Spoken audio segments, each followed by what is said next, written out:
right, guys, welcome back to Gilded Gaming and Pillars of Eternity. I'm just sitting here trying to decide what difficulty to do. This says not recommended for new people to real-time party-based RPGs. Well, we're not new. I've played Baldur's Gate 1 and 2. This one says suited for Infinity Engine veterans, which is the Baldur's Gate engine. So does that mean that I should do hard? Like, I don't know the mechanics or the system in this game. Like, if this was the Pathfinder game, I'd just dive on this, right? I know Pathfinder like the back of my hand. This one, I don't know. And like, I'm feeling like maybe I should do this one because I am an Infinity Engine veteran, I guess. This seems like a New Game Plus kind of... It's not New Game Plus, but like a second playthrough, I really want to test myself kind of thing, right? Let's just do hard. Really want to play Pillars of Eternity 2. We're playing 1 because I want the story. Here we go. Now I have to decide what class do we want to be. I guess we should have talked about this ahead of time. So there are a lot of classes. There's fighter, barbarian, paladin, druid, priest, cleric, wizard. There are a couple of unique ones too. Chanter, which I guess is kind of like a bard, maybe. 5 wagons grope blindly for the path on a starless night. There's rogue, their master glancing ranger, ever upward to the skies for assurance that he is on the right course. Cipher, which I think is like a magical rogue. His only protection against the encroaching darkness. But the skies bring no comfort, shining no light, betraying no hint of what they know. The caravan carries travelers bound for the frontier hamlet of Gilded Vale, you among them, where a local lord has offered land and wealth to settlers. Welcome to the stream. Looking for a fresh start. You have taken hey yourself, sweating and shivering, and one of the other travelers signals psionics. Oh, really? To stop on your behalf. He pulls up just in time. That's to interesting. avoid plowing into the In D&D, psionics are always still a little bit broken. You will go no further tonight. All right. A tree trunk falling in the road is always a good sign, right? Ugh. Not usually. Mind bullets. They're a little bit broken in Pillars too. All right. So let's make a character, and we're doing this with the idea that this is going to be our character for Pillars 2 as well, right? Because you can play the same character in both. So we're going to be stuck with this guy for like 100 hours plus, possibly. So we better make a good decision, I guess. So the big, like, unique one, I guess, is like the godlike, and they're like, everyone wants to be like a tiefling or something. This is like the closest kind of thing they had. This is very unique. Death godlike, fire godlike. They're like what, part like demi-human? What are these things? Children of the Kith, civilized races who have been blessed with physical aspects associated with the gods. Do I want a power game? Well, yes and no.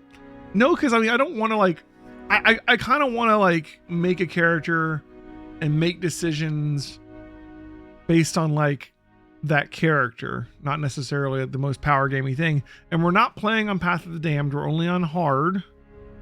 So I think that gives us a little bit of wiggle room to not have to be like Superman Maxi, right? Hopefully we'll be okay, because I really don't know. Like, I don't know what might and resolve mean. Like, I would assume this is like strength and this is like fortitude or something. I don't know. We'll find out as we get into it. I am super welcoming of any help whatsoever. Help is appreciated. Now, I may not always take your advice, but I very much welcome any info, because I don't know what I'm doing. Look at that little guy. Orlon. That is an interesting, like a furry halfling or something. The godlike are like the most interesting ones. Do people treat godlike different? Like, is it going to be like, oh my god, it's a godlike? You know, how normal are godlikes to see? Like, is it going to be like a lot of like weird dialogue interactions because your freaking head's on fire, or are they just going to ignore it in the game? I wonder.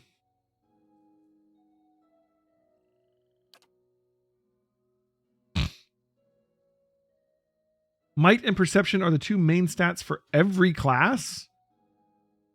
Wait, every class has the same main stats? Might increases damage, perception's accuracy. Okay. Welcome back, Shadow Konako.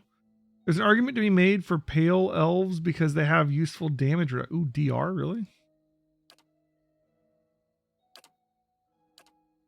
Elemental Endurance. All pale elves have increased burn and freeze damage reductions. Oh, elemental. They have elemental. They have a like fire and ice resist, or fire and cold resist. Yeah. You're insulted that I'm not considering a dwarf. Have you, like, you've been on my stream for so long now, Shadow Konako. Have you never noticed that I don't play dwarves? Like, ever? I never pick a dwarf. I just don't like dwarves. I don't know, man. I don't know why. It's not about, like, them being short. Like, I like playing halflings. It's not about dwarves. You know what I think it is really is it's not dwarves themselves, and these don't look like your typical dwarves, so maybe I'd like these ones. What I really have an issue with dwarves is they always, in so many games, are just so like stereotypical, randomly like Scottish miner characters that like I hate how they're depicted in so many different things. You know? I just wish that they'd be more unique. You know, Dragon Age 2, what was his name? The dwarf dude, he was badass. I liked him. Like if they can make a dwarf that's actually like a unique character, I like it. But so often, like they're just, it almost, like if dwarves were real creatures, you know, like if this was a real race, we really had elves and dwarves and halflings and everything, I feel like dwarves would be like up in arms about the way they're depicted in video games. They'd be like, this is racist. You know, like, that's what I think. So, you know, I don't pick it for them. Pale elves. We get some elemental resist if we go pale elf, huh? That's a consideration. All right, you know, it wants us to pick the class first, but I really think, I mean, the race first, but I really think we should look at the class first. It's like Mexicans and Speedy Gonzalez, they would love it. Hey, maybe you're right. Two exceptions to might and perception are barbarians and attack speed rogues. Barbarians have int over perception over might. Attack speed rogues want dexterity. So dexterity for more attack speed. Let's look, okay, so let's look at the class and the attributes before we look at the race. Because I feel like the race, like, is going to, like, inform, is going to be, like, the bonuses from it are going to matter for the class. I don't know what class I'm picking. And, like, I don't know what stats they're going to care about. So, okay. Barbarian, Paladin, Chanter, Priest, Cipher, Ranger, Druid, Rogue, Fighter, Wizard. Oh, man, I got almost all of them. I forgot Monk. Okay, so Fighter is kind of like a tank character, probably. You get like constant recovery, which I think is like a regen. They're probably gonna have high endurance, very high deflection. Deflection's like your AC, I think. Fighter is the tank. Okay. Like barbarians and paladins are also frontliners, but I don't think they're going to be like the main tank. They'd be like paladins are going to have some healing and spells along with it, so they're probably not quite as good at tanking. Their deflection's only average. Barbarians are probably less deflecty, so they're probably more frontline damage dealers than anything. And then rogues are probably squishy, but do a lot of damage, I would assume, if it's anything like other games. Chanter in my head is just like a new type of bard, and maybe that's right. I don't understand how they work. I don't think I'm gonna pick a Chanter. Cipher's a psionic. They're still kind of like a rogue though, right? They're like a psionic rogue type sort of. We'll just consider them psionic. Ranger, it looks like is a ranged person, and I think they get an animal companion. So it's kind of like a 3rd edition ranger. Can rangers go melee too? Like you can be like a dual wielding kind of ranger, or are they always like bow dudes? Chanters are bards. Okay, chanters are very strong. Okay. Look at him with his little pole arm. It's like a pole arm that doesn't have reach because he has no arms. All right. Druid. Druids can shapeshift. You get 1 animalistic form. You know, I've seen people play Pillars of Eternity 2, and you have like such a nice character creator showing you all the things about your class. But then that one I think is even more complicated because you can like dual class and stuff.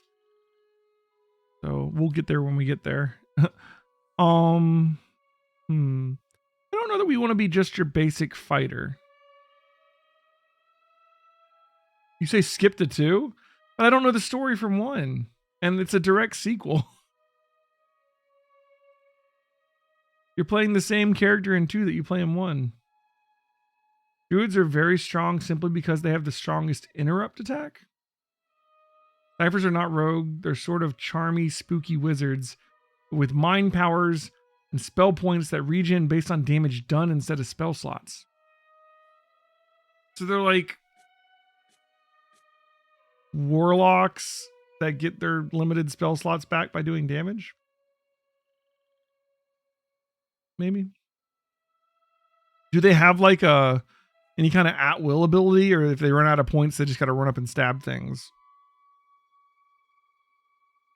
Almost every quest in Pillars 2 is modified by almost every quest in Pillars 1. That's awesome. Yeah, so we definitely want to play 1. I'm just going to consider them one big game, although I think I'm going to like the second half better. You know what I mean? Because I really will enjoy the turn-based part. If they run out of points, they just got to stab things. Gotcha. So if we go Barbarian, I feel like we're like a fighter, but we sacrifice defense for more attack. If we go Paladin, we're like a fighter, but we sacrifice defense for some spells.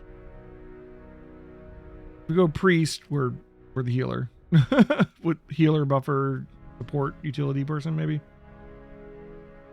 Wizard, we're a wizard. We'll probably be squishy at the beginning and then gods by the end if it's anything like D&D.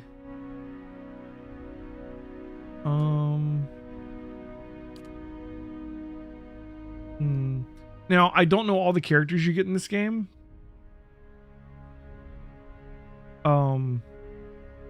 Original Sin 1 and 2 wasn't really connected. Yeah, they were 2 different things with different characters.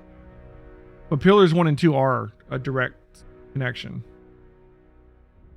Am I going to use the companions to come with the game? I think so, because they're part of the story, and I don't know the story. Like, if this was like a second playthrough, I'd probably make my own characters, right? But my first time through, I think I want to use the ones that are in the game. Because they're going to be in the second game too, right? So, like, they're part of the story as far as I'm concerned. But with that in mind, what do I know that they have? I don't know all the characters, but I know we have a fighter dude near the beginning. I know we have a wizard dude near the beginning. So those 2 parts might already be covered. I'm sure there'll be a priest. I don't know about the rest of them. So if we assume that fighter, wizard, priest can be covered by the companions, then maybe we should fill in more of a damage or utility slot in the group, or like an off tank. Like paladins or barbarians could kind of off tank. I don't think one person should be in charge of tanking everything, because you have like limited, what are they called in this game? Like you get like you grab someone and you can get OAs if they move away from you, that kind of thing. Like you can't just tank everybody easily, I don't think. At least not at the beginning. It might take like 2 people to like hold a choke point or something. So maybe we want to make like an off tank character, like a paladin or something. Everyone can do traps. It's not a specialty of rogues. Rogues are DPS monsters. Okay. You just started this yesterday and you went off tank. Absolutely no regrets, but you just started. Okay. Okay. I could see myself making a paladin.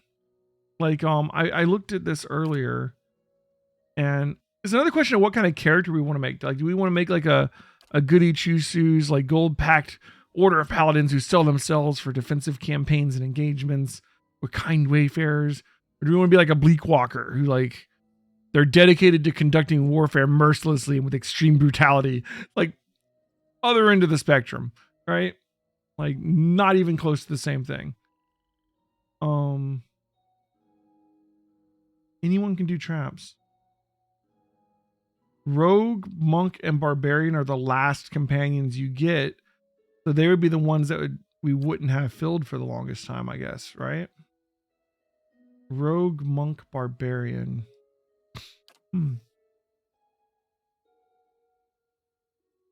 Is monk like a D&D monk, or monks have no weapons equipped, so they are unarmed. Increase damage as they gain levels. Monks damaged. Their pain generates wounds. Wounds can be used to power their ability. They power their abilities by taking damage. So they're an off tank, I guess. High deflection. Kind of like take damage and use it to generate more damage. That's kind of interesting. Paladins and priests are the two classes that benefit from being played by the player character. Really? Oh, thanks for the follows, St. Nickel Stew, and for the help too. So, paladins benefit from behaving consistently with the tenets of their order. Paladins and priests are the two classes that benefit from being played by the player character. They benefit from being played by the player character because the player character can actually choose to follow their tenets more than an NPC could? Is that what you mean? Monks are not off tanks; they're pure DPS. They have to take damage to power up their wound thing, though, right? And they have high deflection. You know, they're off tanks because they have very high health.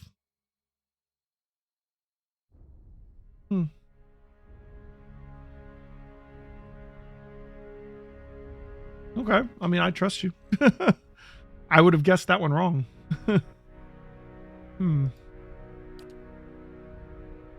Ciphers and paladins benefit from being PCs. You don't know how priests do. Ciphers do? Interesting. Like the closest thing, like if I were playing D&D, like a lot of times I end up playing like let's be fair. I don't get to play very often. I play a lot of Pathfinder and a lot of Dungeons and Dragons. We play it almost every week, but I never get to play myself. I'm almost always the dungeon master, pretty much 99.9% of the time. I'm the forever GM of our group. So I play all kinds of characters. But if in the event that I one day get to play my own character, I often play more like hybrid characters, like a magus who's like a fighter wizard, or like some kind of paladin monk hybrid, like divine warrior thing. Or yeah, I make some kind of weird amalgamation of classes a lot of times instead of going straight. But I do that with knowledge of the system and how to make them work together. I don't have that here, so I don't know if it would be better to try and focus on something. Like a Cipher seems kind of right up my alley. Cipher or Paladin are the two that I kind of gravitate towards the most here. I'm thinking I'll probably want a Cipher or a Paladin. You played a Paladin and had a Cipher hireling as soon as you could. I'm probably not going to choose hirelings though. If like I want to use the story companions for the story, right? Ciphers get some unique lines. That's interesting.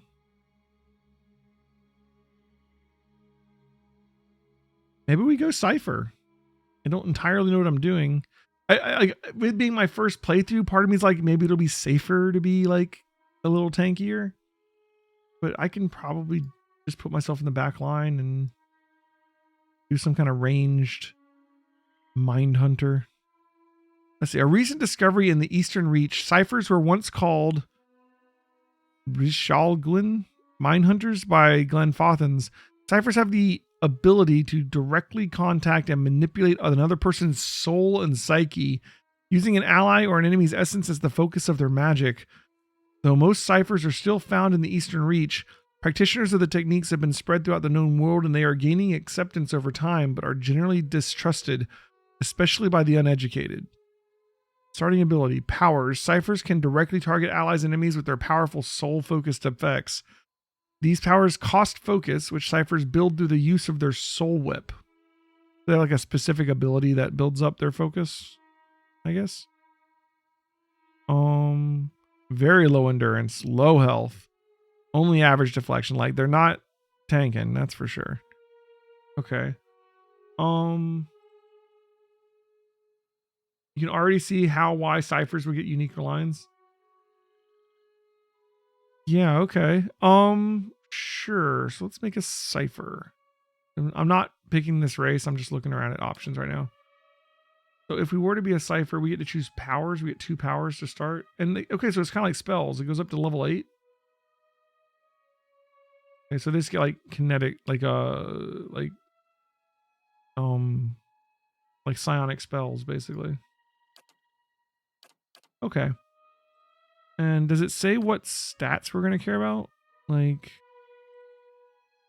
I guess you're saying like basically the stats kind of work the same for everybody. So maybe it doesn't over matter. All right, let's go back to choosing a race with the knowledge that we're going to be a cipher. Your soul whip is a passive that applies to all normal attacks, ranged and melee. Okay. So with that in mind, that their soul whip generates their focus, do they benefit from having like a fast weapon? Or does the amount of focus it generates, like, is it in reference to how much damage they do? So slow weapons still kind of equal out? Or is it number of hits and fast weapons are king? Stats are more or less universal. Okay. Thanks for all the help, guys. This is really helpful. All right.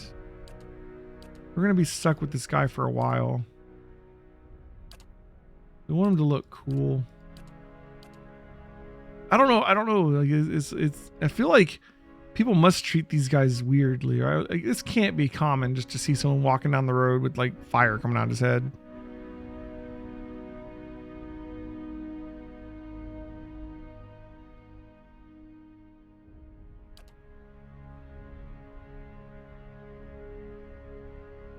Death Godlike do extra damage to people that are only have a quarter health left.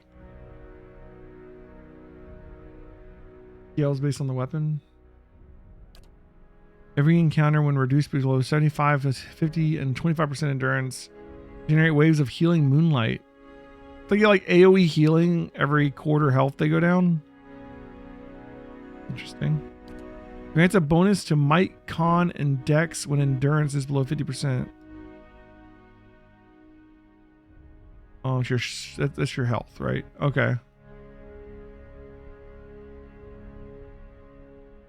Okay.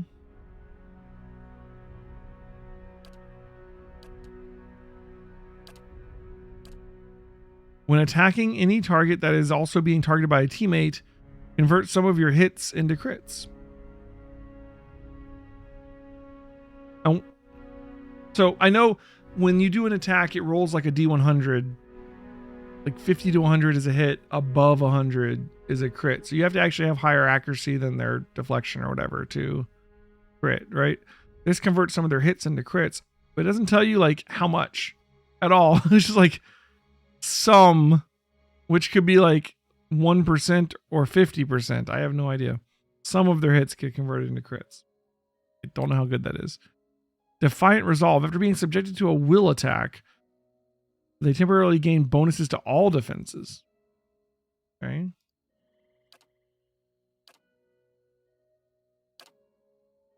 Enemy that is more than 4 meters away, you get a bonus to accuracy, deflection, and reflex. We are planning on making him ranged. That might be really good. Once again, though, it doesn't tell you what the bonus is. Is it a big bonus? Is it a little bonus? I don't know. But that's like bonus to accuracy, bonus to AC, bonus to reflex, basically. If you're more than 4 meters away, which we plan on being ranged, I think. So that could be really good. There's an argument to be made for giving a Cipher a great sword, S-stock, great crossbow, or arquebus because those weapons do horrendous damage when they hit, even though they're slow. When you say horrendous, do you mean like a whole lot of damage, or do you mean like they suck, even though they're slow? You're saying they hit big, they're slow, but they give you big numbers and probably help you get through DR better. Is that the idea?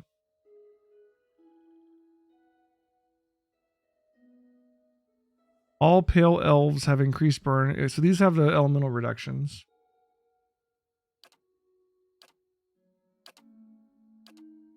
Bonus to defend against poison and disease.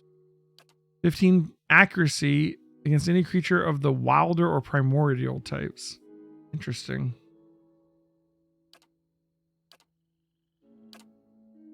Gain bonus to defend against prone and stun.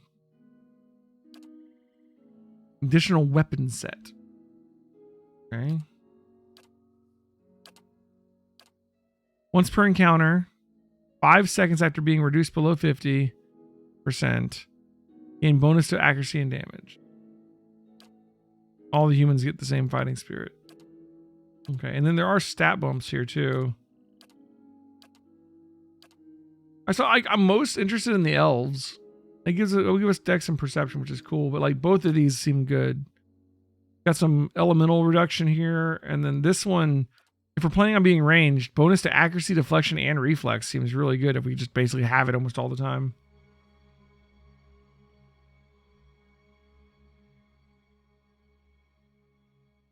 An elf Cipher kind of makes sense in my head. Whatever, Shadow Konako. You like your dwarves. I don't. We'll continue getting along. It'll be okay. Cipher. Okay. Let's see what we got. Antipathetic field. Creates a toxic physical manifestation of the mutual antipathy between Cipher and the enemy target. Enemies caught in the path between the two will suffer corrosive damage. Requires 10 focus, speed average, range 15, duration 6 seconds, interrupt 5 seconds. Interrupt determines how likely a damaging attack is to delay their opponent's current or next action. The roll uses an interrupt value from the attacker derived from perception that is then compared to the target's concentration derived from resolve. Okay. Interesting. That's a beam, 13 to 21 corrosive damage. Hey, Sungnef, thanks for the follow. It's a beam, 31 to 21 corrode damage, accuracy versus reflex per second. Over 12 seconds. Wait, user gets plus 20% beam damage over 12. Is it like it buffs your beam damage while doing a beam? How long does it last? It lasts 6 seconds. So this hits 6 times, theoretically? And it hits a whole line between you and the enemy. It's kind of cool. Let me make sure not to hit our own guys. Shock an enemy's visual receptors, dazing and blinding them, as well as blinding nearby targets. So it's like an AoE blind. Area of effect, target plus 1.5 meter radius. Target is blinded for 10 seconds, dazed for 10 seconds, accuracy plus 10 versus fort. Foe AoE blinded. So, the AoE doesn't hit your friends too. That's really nice. For 10 seconds, accuracy plus 5 versus fort. So the main person, you get a plus 10. Everyone around him, you get a plus 5. The main person's blinded and dazed. Everyone around him just blinded. But so blinded reduces accuracy by 25. Perception is reduced by 4. Movement is reduced by 2. Reflex and deflection are reduced by 20. It seems really good. Day's accuracy is reduced by another 10. Dex, perception, and intellect are also reduced by 2, and attack speed is reduced. This seems good. How often can you do it? It's 10 focus, so as often as you can pay for it, I guess.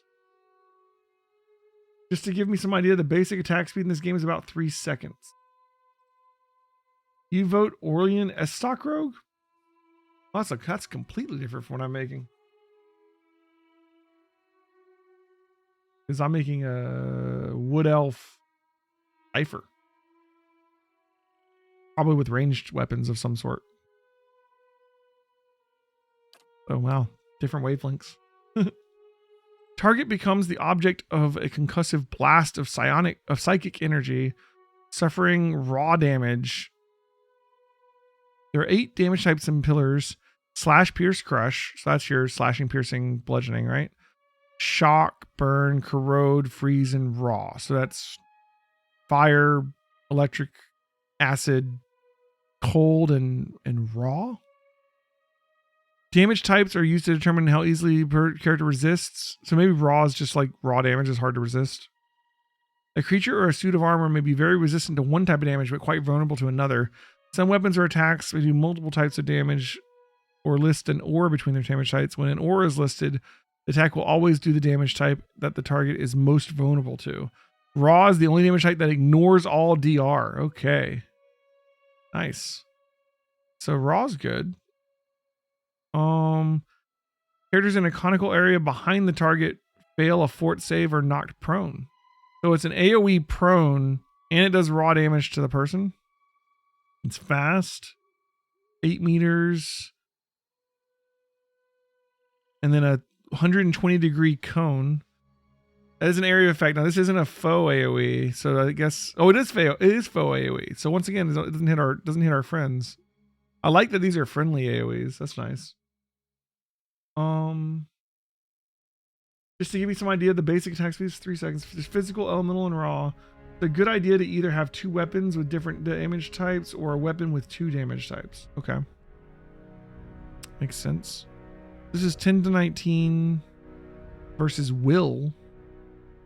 And then accuracy versus fort to knock them over for 3 seconds. What does prone give them? They can't take an action. And their dex is reduced by 2, reflex and deflection reduced by 10. So it's easier to hit them and they can't do anything for 3 seconds isn't very long. What you're saying is that basic attack speed is about 3 seconds. So basically like they lose a turn kind of, right? Having to stand up, I guess. Seems good. I like the AoE CC of it all, right? It does a lot less damage than the field. The ice strike doesn't like knock them over and make them like lose a turn or whatever, but it lasts a lot longer, and it's really debilitating still. So that's still really high up on my list. Let's see, soul shock briefly transforms the outer shell of an allied target's soul into energy, releasing an electrical burst around them. Characters standing in the area around the target take shock damage. Almost all of these are 10 focus, yeah? Yeah, they're like all 10 focus.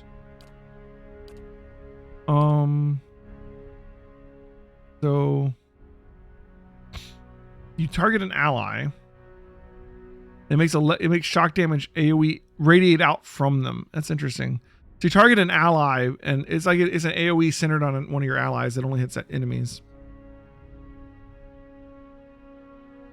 In a 1.75 meter radius around them. Within 6 meters. Okay. 23 to 31 shock damage. This one doesn't have any extra effects though. This is just an AoE damage. I don't like that. Don't like that. I feel like these ones do almost like this is 10 to 19 raw damage.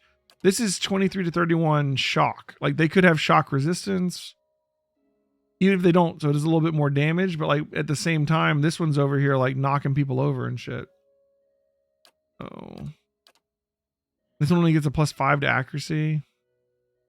I mean, it seems more damaging, but maybe not as good. Like I think the CC is really powerful here. This is a damage class, but it's also a utility class, and we're playing on hard difficulty, so we're gonna need ways of debilitating the enemy, I think. All right. 10 focus, average speed. It frightens them for 15 seconds, confuses them for 6. Accuracy plus 10 versus will. Oh, so this just hits one person. Frighten is resolve and dex are reduced by 2, accuracy reduced by 10. Not super strong, but it's not bad. Confuse makes the character behave erratically. Every 6 seconds, the target checks randomly to do one of the following. Okay. Regular confusion, basically. Frightened is weaker than I thought it'd be. It does last 15 seconds, but it only affects one person, whereas these other ones are almost all AoE.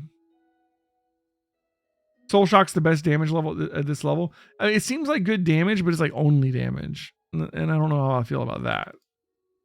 Whisper of Treason. Imparts a bedeviling secret to an enemy that causes its allegiance to bend, charming them for the duration. Okay, so we can charm somebody. Will fight on the behalf of the enemy at a reduced capacity. Speed, accuracy, and all defenses are reduced by 25. Charm is exclusive, meaning a character can only have one charmed effect at a time. A newer one dispels the older one. It's like it's a temporary ally. 10 seconds. That's like maybe like 2 or 3 attacks, I guess. They'll be weakened, but they're also not attacking us. That's pretty good. So my favorites so far is probably Ice Strike and Mind Wave. Because they both do pretty good damage. This one does raw damage. This one knocks people prone. This one debilitates a nice area of people, it looks like. Whereas like this one's cool. It does a lot of damage, right? It's 13 to 21 per second for 6 seconds. But I don't know how easy it'll be to not hit my allies with that. Or like to get in position to shoot the beam correctly. You know what I mean? If we're not in the front. And then Whisper of Treason. It's cool that you charm them, but it only affects one person. And it only lasts for 10 seconds. And it may just fail altogether. Not huge on that one. Frightened is a lot weaker than some of these other debuffs we've seen. And this only affects one person.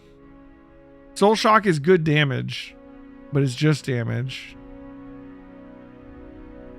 I'm thinking Ice Strike, Mind Wave.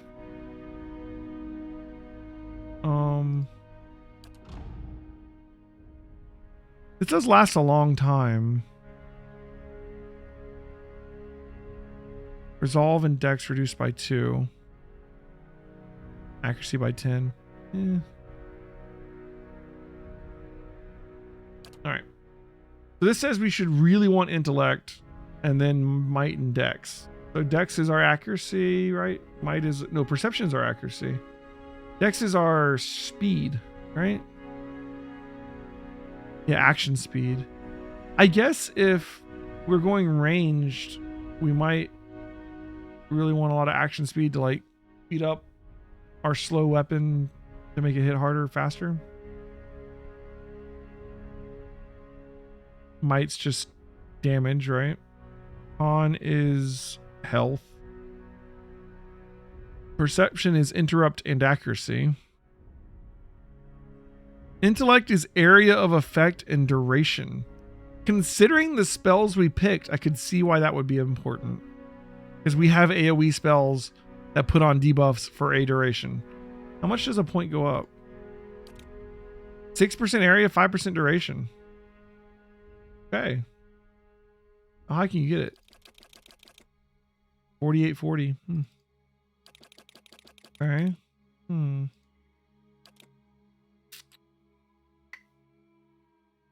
Looks like there's no diminishing returns. It's just a question of what do we want to raise.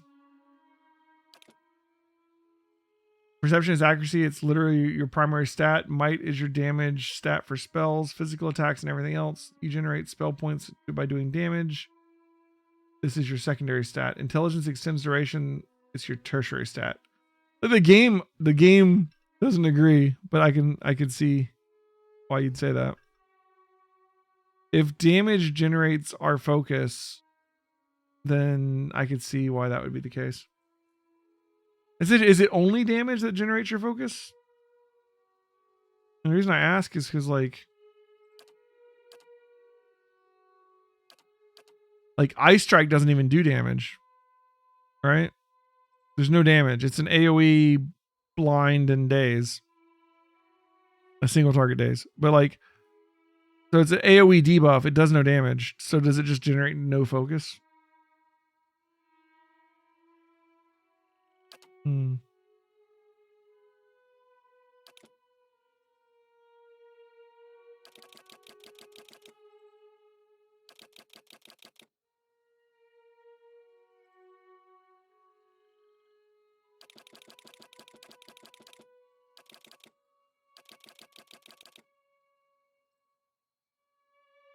Plus 9 accuracy. Okay. That's pretty big. There's literally 1 accuracy per point. Might is what, 3% damage per point?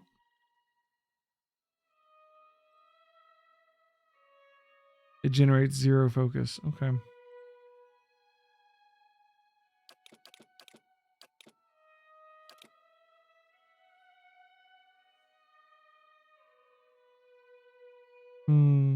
Also, if I don't put points in here, I won't have any will. Resolve gives deflection, which is like our AC. Although I guess as a Cipher, we really don't want to be getting hit.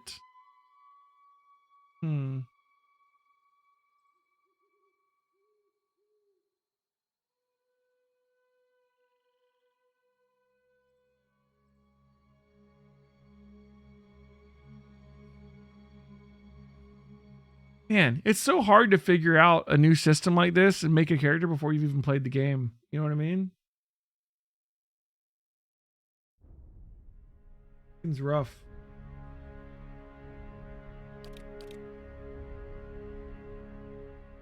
I feel like our HP isn't as important because we're not trying to get hit. I don't want to like drop it to 0 or anything. You can ignore resolve and con because we're not getting hit, right? Yeah. Still,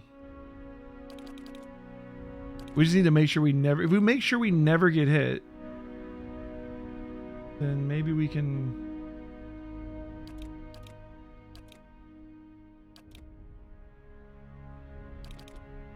Play around with this.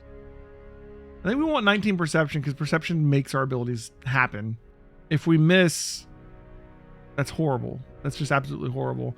Also, if we can go over 100 on our, like if we can go over top of their defense, we can get crits, which seems really good. I don't know how crits affect debuffs, but still.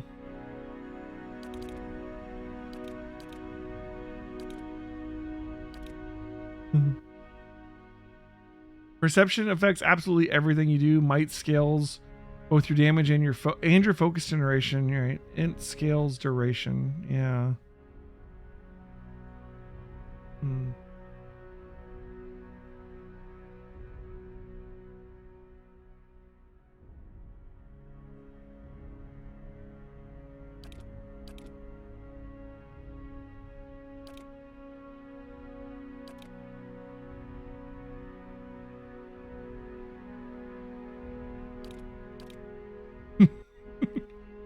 It's like, I'm never going to get hit. I'll be fine. I don't know. Like, I like the Wood Elf still because we're planning on being at range. Wood Elf seems really, really good for ranged. We need to make absolutely 100% sure we're never up there getting hit with this stat setup. But it'd also be really powerful, right? It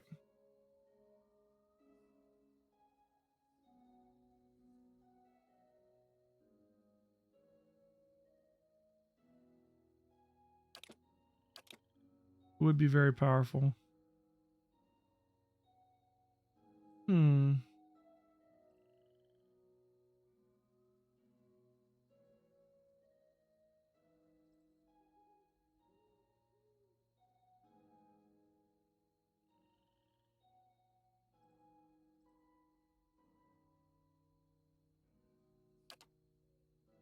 What were the dwarf ones?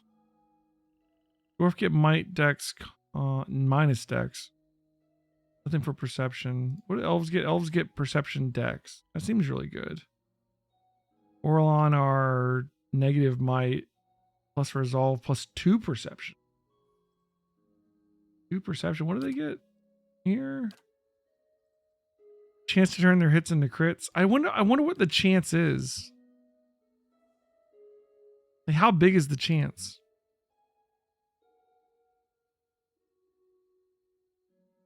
I think we're just gonna stick with Wood Elf because I just don't know about them. If I knew that it was like a really good chance, I'd be like, yeah, let's do it. But also, I just like Wood Elves better.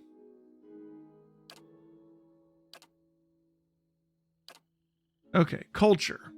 Yeah, resolve, dexterity, resolve, intellect, constitution, might, or perception. The right that wins. A large, cracked southern expanse of polar ice. The white that wins is the home to pale elves, small colonies of explorers, outcasts, and adventurers. While virtually no plant life grows in the white, it is home to many hardy species of dangerous animals that forage the sea or prey upon others to survive. We're a wood elf instead of a pale elf, but it gives us perception. 20 perception. Look at that. That's pretty.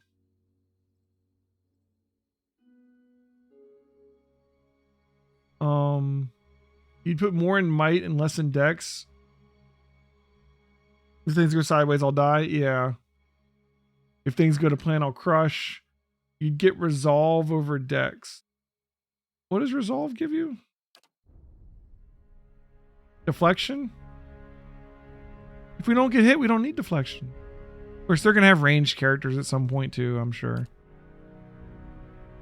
Resolve is your defenses, yeah.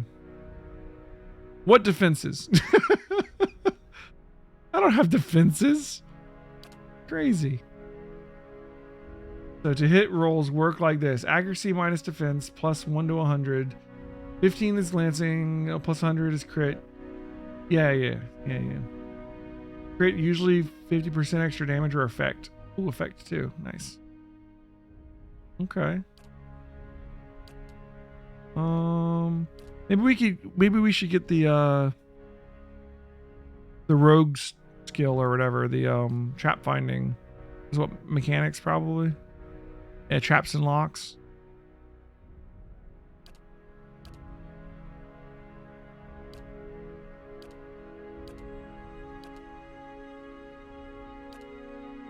We're a drifter. That's how we ended up in the white that wins.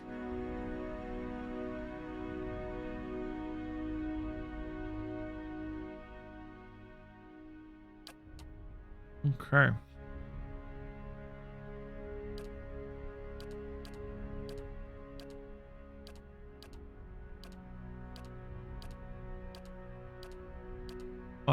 Death godlike, right? Like, I'm a godlike. All right. We don't have very many elf pictures, do we?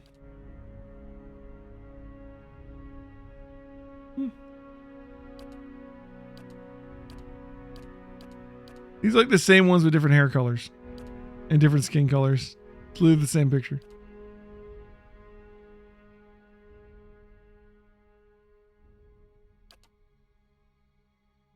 We're gonna be like so far away from this character all the time. I don't know how much we're gonna see his face.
It's like bedhead, basically. Yeah, that's me.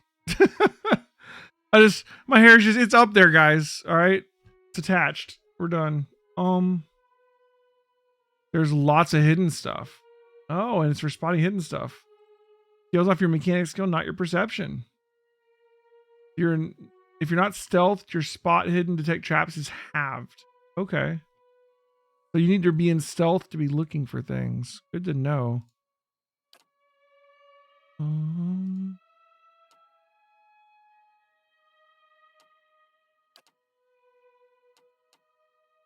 gildedJ.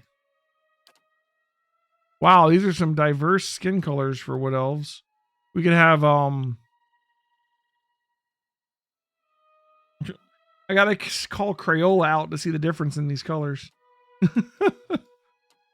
What do you guys think? This one or this one? This one or this one? Maybe this one? You know what it reminds me of?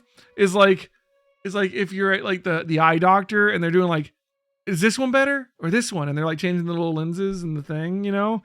And you're like, it's the freaking same. Are you just fucking with me? Like, it's an A. It's still an A. Like, what do you, like, I'm changing the lens. This one or this one? And I'm like, there's no difference, man. You're fucking with me.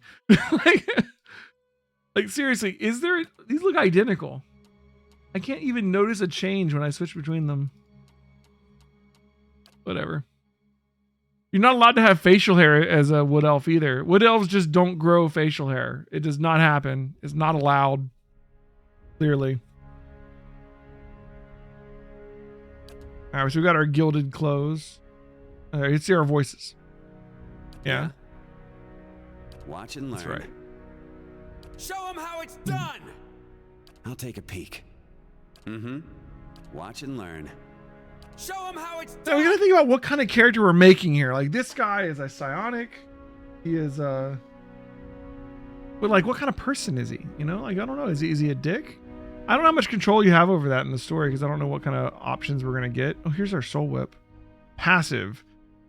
Focus below maximum. Combat only. Causes the Cipher's weapons to generate a field of parasitic energy that lashes out at the target, dealing increased damage, inflicting generated focus in the Cipher. Nice. Cool. Plus 20% melee damage, plus 20%. You do 20% extra damage if your focus isn't maxed. That's pretty cool. Keeping an eye out. Yes. Now I am the leader of the group. Like, I feel like everyone who plays one of these games most of the time decides to be like benevolent and helpful, right? Because that's like that's usually like the baseline, right?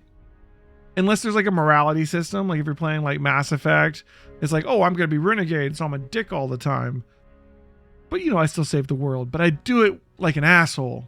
But I save the world, right? You have that choice, and if there's the choice, like light side, dark side, and it's very, you know, choose, you know, black or white, people choose.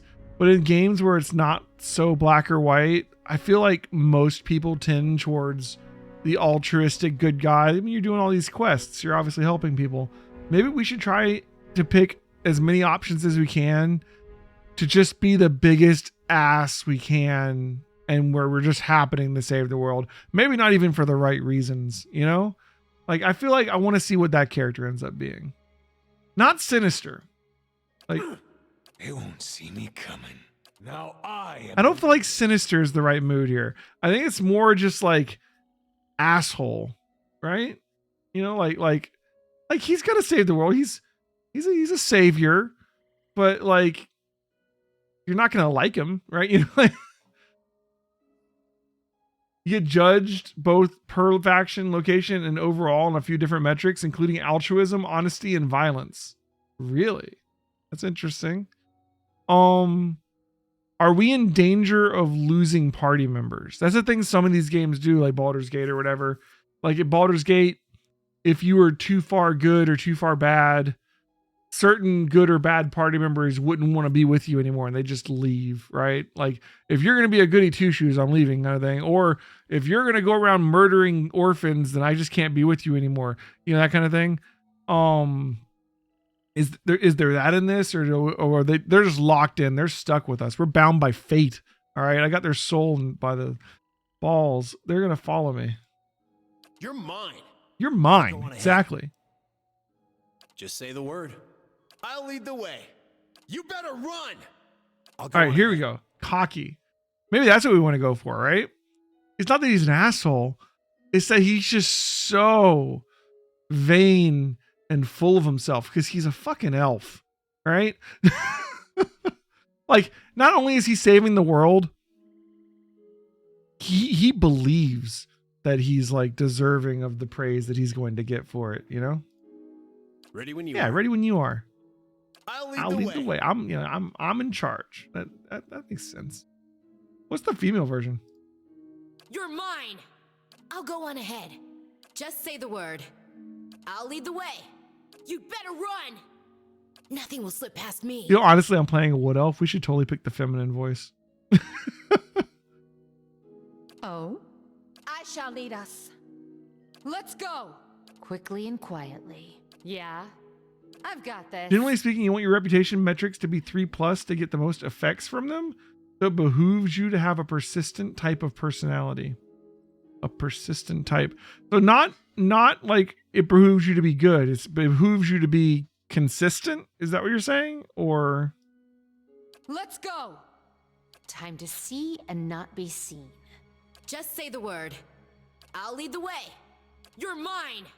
Nothing will slip you know, so past me. this voice for him, it is the female voice, but it kind of reminds me more of like a boy character being played by a girl, like, you know, like Bart Simpson's actually voiced by a girl, that kind of thing. It's like he's a guy, but he's an elf, you know. Just Just say the word. I want to save the world. I'll lead the way. Yeah, there we go. That's his name. Now we need a consistently cocky elven, you know, name here. What should we name this wonderful cipher we've created?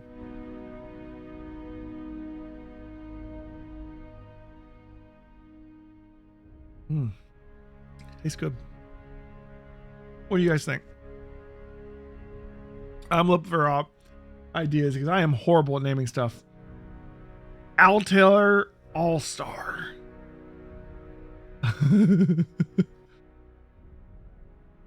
Altair? Isn't that like the first Assassin's Creed character or something?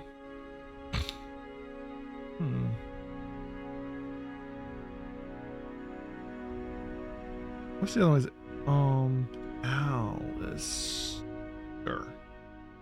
Alistar.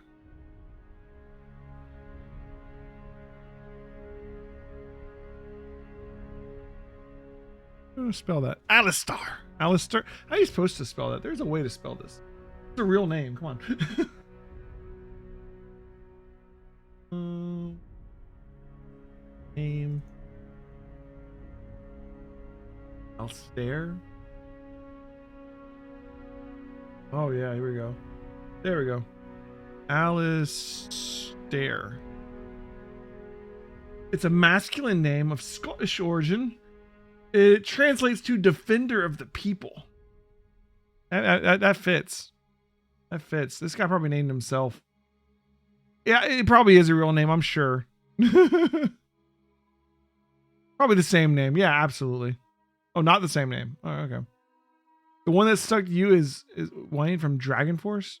Wayne? Wine? Do this one. All right. Alistair. All right, Alistair. Try not to die with your 3 resistance or 3 resolve. These stats look min-maxy as hell. I get what's coming to me. I deserve it. Let's go. You named a werewolf the Apocalypse character that took online in general RP world areas. Very min-maxy, right? Very. The caravan master finishes addressing the group, his bushy red mustache and sagging jowls quivering as if for emphasis. I think this is one of those games where there's a lot of voiced stuff, but like the narration isn't voiced, just the dialogue lines, and maybe not all of them. So we'll do what we can. Everybody stays close to the wagons, got it? Stay out of the woods, and beasts take you if you are planning a stroll through those ruins up there. Okay. He nods towards a looming black mass on the hillside. Whole area's crawling with hut-dwelling types who would be happy to stick an axe in you for trespassing. So mind that you don't track mud on their sacred blazing rocks. Tonight, everybody stays put, and in the morning we'll get the path cleared. Gilded Vale's less than a day out. Understood? At last, the cabin master turns to you, frowning as he looks you over. Touch of the rumbling rot, could be. There's a stinging beetle around here, carries it. You'll be fine once it passes your innards. Unless you don't drink water, course. Which case you'll be dead in a Wow, day. it dehydrates you so much that you die in a day? Jesus. So, let's get some water then. There's a berry grows in these parts, small and pink, called a springberry. About the size of a fingernail. Give you cramps if you eat it, but the frontiersmen make a tea from it. Calms the insides. Should get you through the night. You might check around, see if you can find some. Meanwhile, I'll see if we can scare you up some water. I know you want to hunt before it gets much darker, but see about refilling our water first. Got a sick one here. Okay. Barfell nods and slides the worn bow over his shoulder. Alright. Our character definitely doesn't want to die of something called the rumbling rot, so we're gonna take care of this. Where do I find these berries? They grow on a bush that's common round here, kind of funny looking. You'll know it when you see it. Doubt you'd have to go far off the road to find one. What are those ruins? Nothing you won't see on half the hills of Air Glonfoth.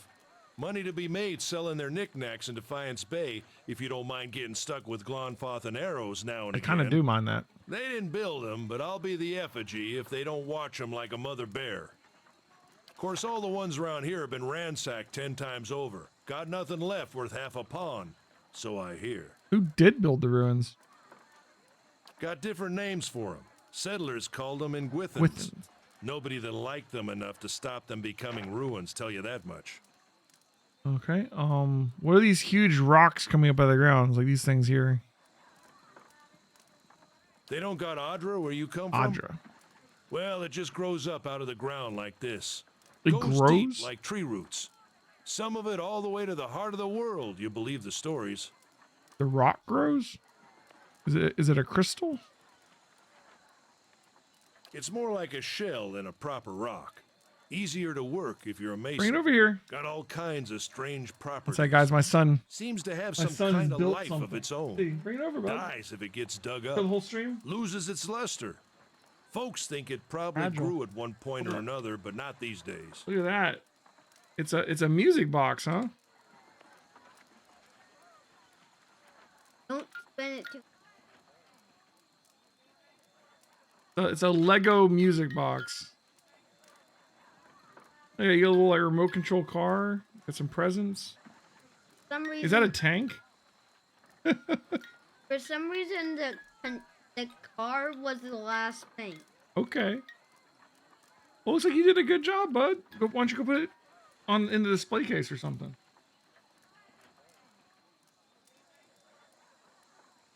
All right. Night. Cool. All right. More like a shell than a proper rock. I don't know what that means.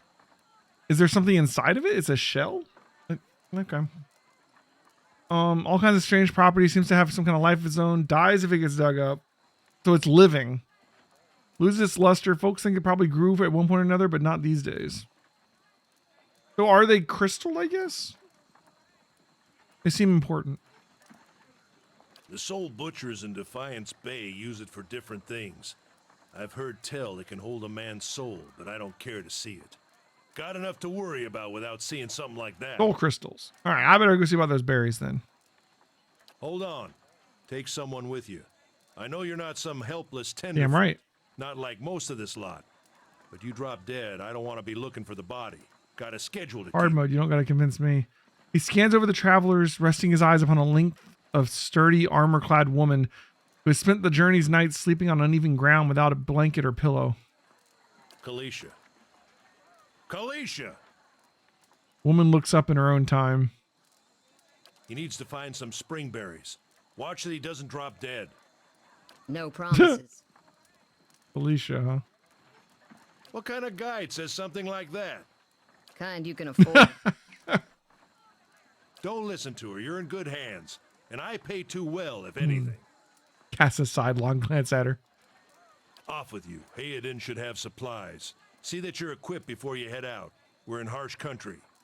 Get your berries and hurry back. And if you get so much as a tickle of wind, you drop everything and you run. Something in the air tonight. If it's a Beawick, we'll shelter in the ruins. Hut dwellers be damned. Beawick. No, there's no thing for that. All right. Odima's small grin recedes beneath his mustache and he's stern once more. He likes her. All right. You heard the man. Let's get Welcome to Pillars of Eternity. This is your first visit to the world of Eora. You may want to watch these windows to become familiar with the tools and interfaces available to you. Party always consists of your character and up to 5 additional companions or adventurers. While the caravan is camped outside of the Glenfathan ruins, Odima has assigned Kalisha to help you. Kalisha is a fighter, a class that excels at close quarters defense. Use her abilities to complement your own. Just like the party members, yeah, we've played these kind of games before. Okay.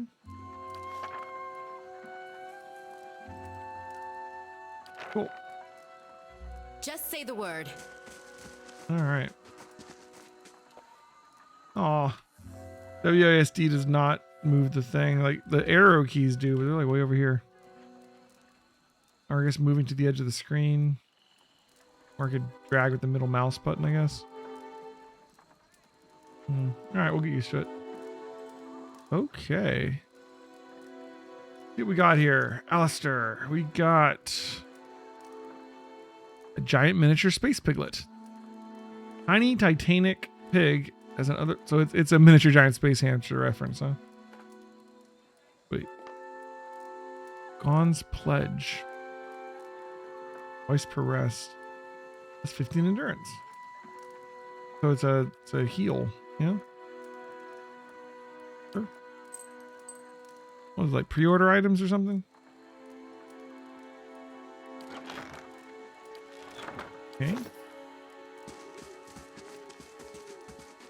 Double speed, half speed.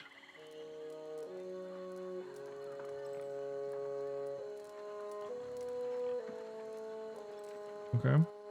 Pause. Select, cancel, attack. So A is attack, X is cancel. Formation. Okay.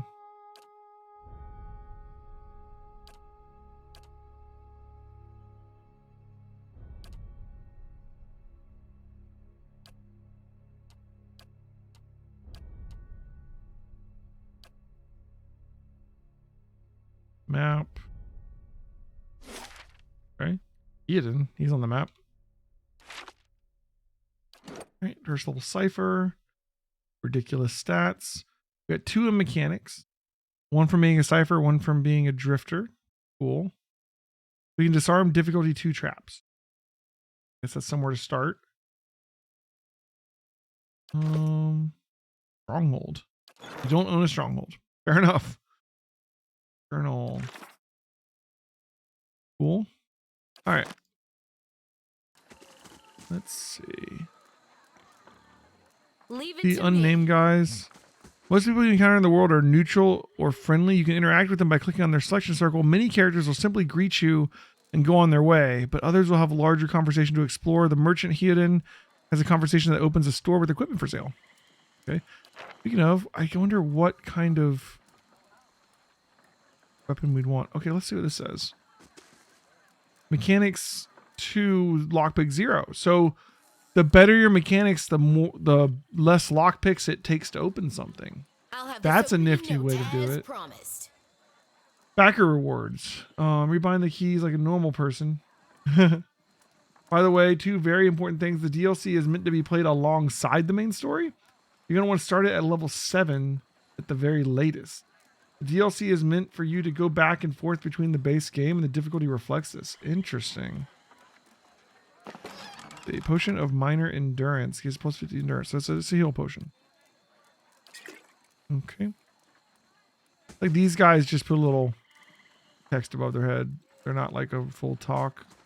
We got something here. Lot picks and some clothing that gives no DR. This armor does nothing. It's like might as well not be wearing armor. Of course, it also doesn't affect your recovery speed, I guess.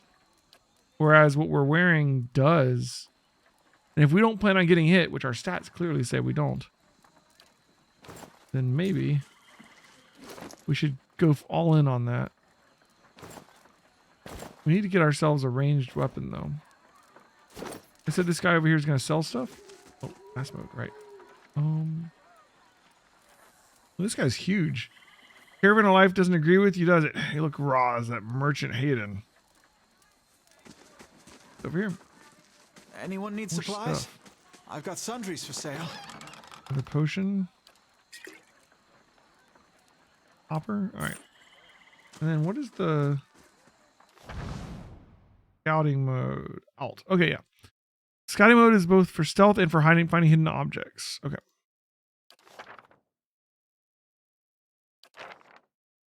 Quick and quiet. And we... Oh, I doubt there's anything hidden here. But cool. All right.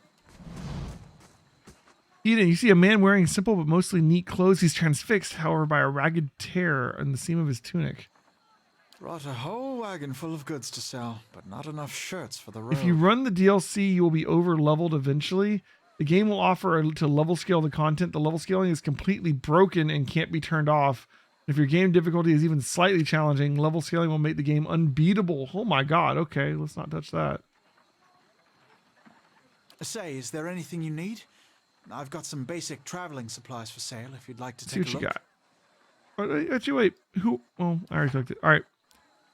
Yeah, I know what a store is. Thank you. All right, so we could get a crossbow. It's slow. 21 to 31 piercing damage. Accuracy versus deflection. And some interrupt. Strong interrupt. Of course it is, because it's slow. So I mean you have to shoot it, then you have to like reload it. Probably takes a while. Oh, we could get a bow. It's a lot faster. But it's less damage. Considering our focus comes back from the damage we do, maybe we do want a slow weapon that can punch through their people's DR. The warbow is 15 to 24. Crossbow is 21 to 31.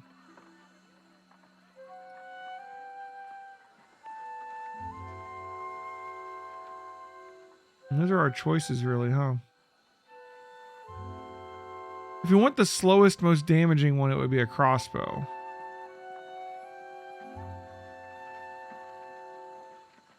Maybe that's our choice here. You have to buy bolts for it, or is it just infinite ammo? I think it's just infinite ammo in this case.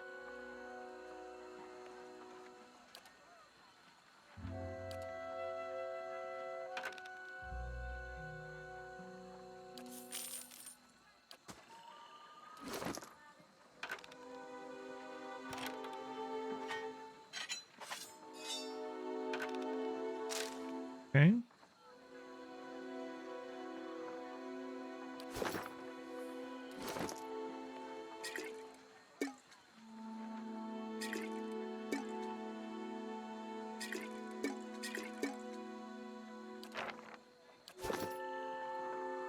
So we have 7 focus to begin with. Just say the word. That's a pretty good range. These are 10 each. They're 10, but we have 7. What's the 7? We don't start with enough focus to cast anything, huh? All right. Just Fair say enough. the word.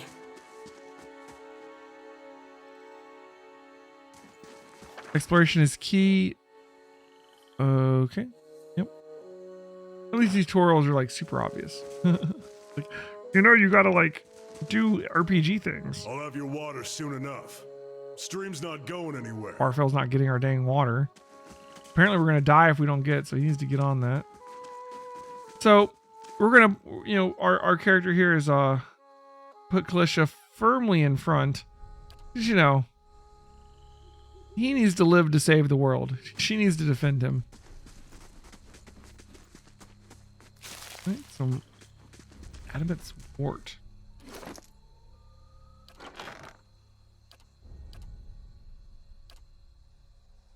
The distinctive herb with common sight in the open fields and meadows, bearing a small arrow-like shaped leaves which encircle red flowers. It earned its name for its associated with the final resting place of the Admeth Hadrid. So the particulars of the story change with each retelling. Worth 10 copper. And it looks to be used as an ingredient, so probably for crafting, which we have a crafting button already. We already know how to make all these potions? Holy crap. We're a regular alchemist. Wonder how that system works. You can just do it. The path winds through a narrow canyon back the way you came. Grooves in the road mark. We shouldn't stray too far. Fine. Grooves in the road mark the passage of hundreds of caravans. So Let's normal. check by those outcroppings. By these outcropping? Oh, there's a dead body over there. Dead body, ladies and gentlemen. All right. Is it awesome or is it awesome? There's a lot of flies. Looks like it used to be a deer, maybe? Okay, young wolf. Oh, we got some stats on it. It probably has defenses. Like the stats. It's like, oh, something. Okay, Pillars of Eternity combat uses a pausable real-time system because you'll often manage more than one character at a time. It's a good idea to pause the game, issue orders, and you resume real-time to see the orders play out. It makes sense.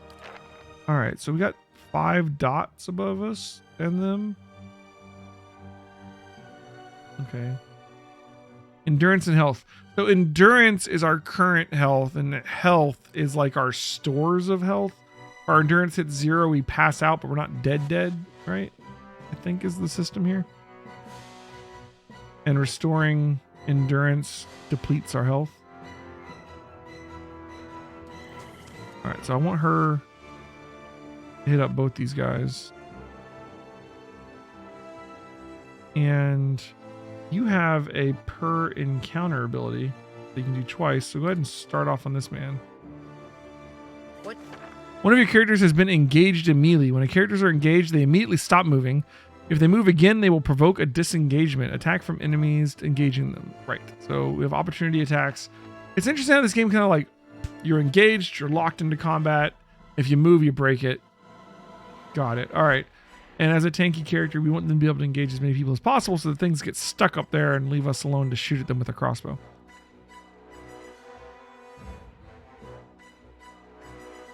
I guess we can switch to this one here. I'm sorry, hit this one then. What you need? All right, so why did it pause again? All characters in the game, friend and foe, have 4 primary defenses. Okay, I know that. I know what DR is. All right.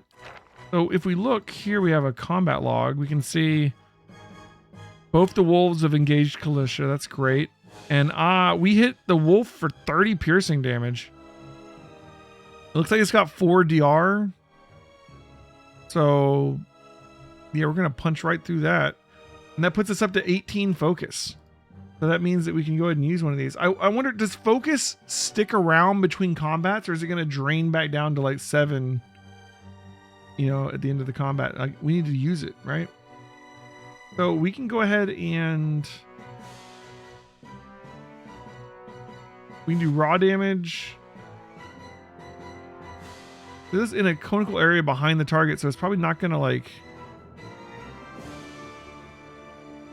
How does that work exactly? We can do this. We can blind him. We'll blind this. We'll target this one because this is the one that hasn't been hit yet, and this one's dying soon. This one will still get the blind, right? We'll hit this. And I think he's been told to do that now.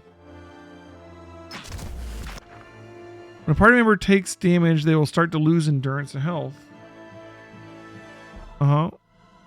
Yep, we know what that means. All right, so it says here, she knocks down the young wolf for 9 crushing damage. She interrupted the young wolf. Her knockdown grazed the young wolf. It's now prone for 2.8 seconds. Young wolf grazes her for 0.8 damage. And then She grazes him for 10 slashing. She grazes the young wolf. Cool. And we get bestiary progress. Oh, that one's dead. Okay. She killed the young wolf. So we're casting blind on the remaining one, which is perfect. We're gonna have her go ahead and knock that one down too.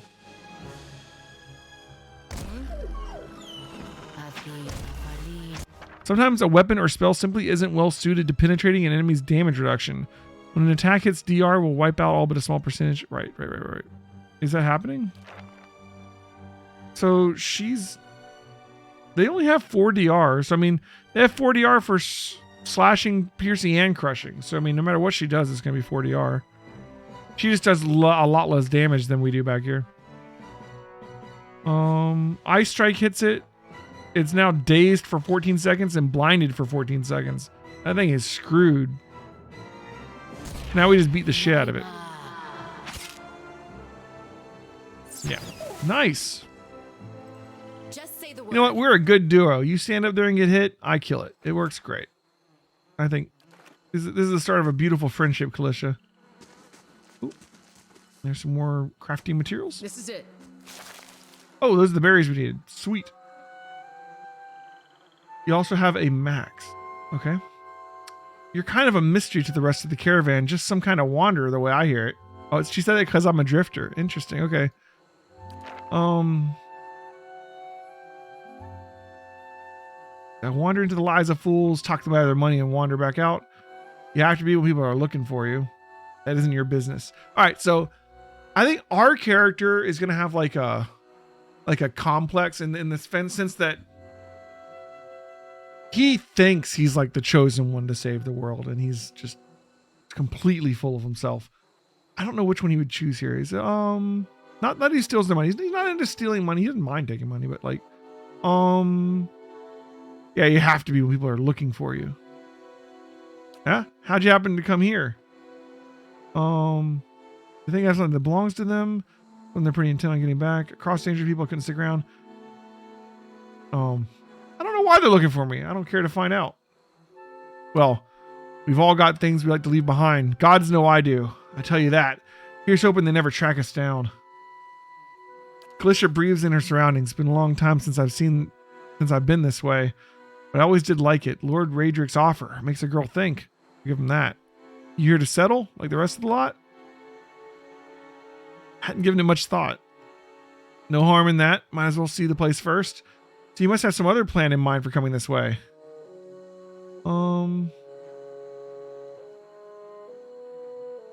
Looking for some adventure, really?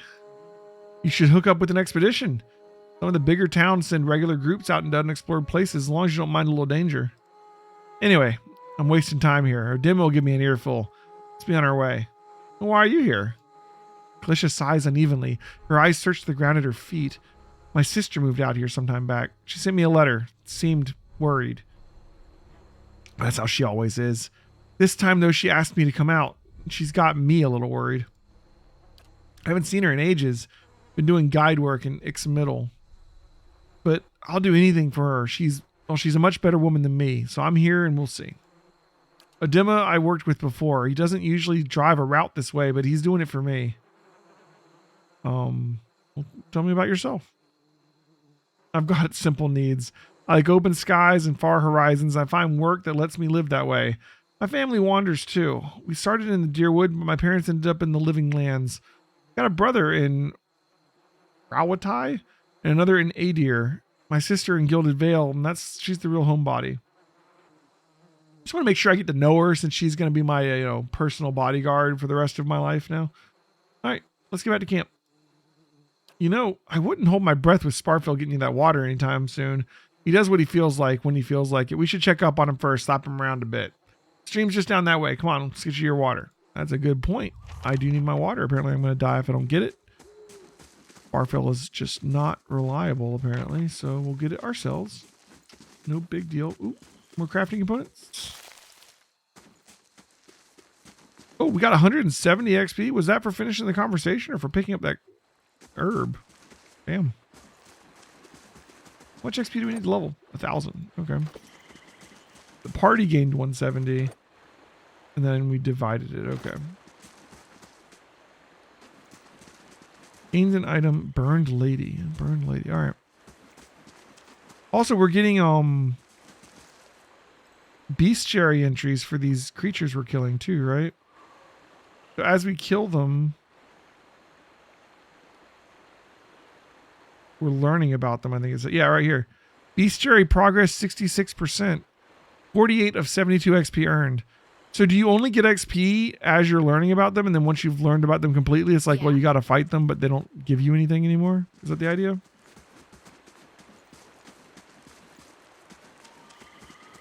Okay.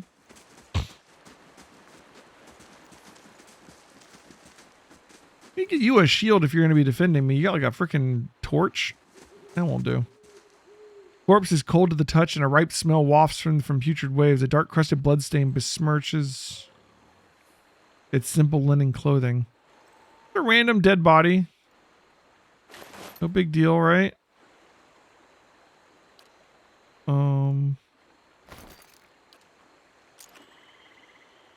Probably not a good sign. First the road was blocked, and now we're finding dead bodies. Don't like that.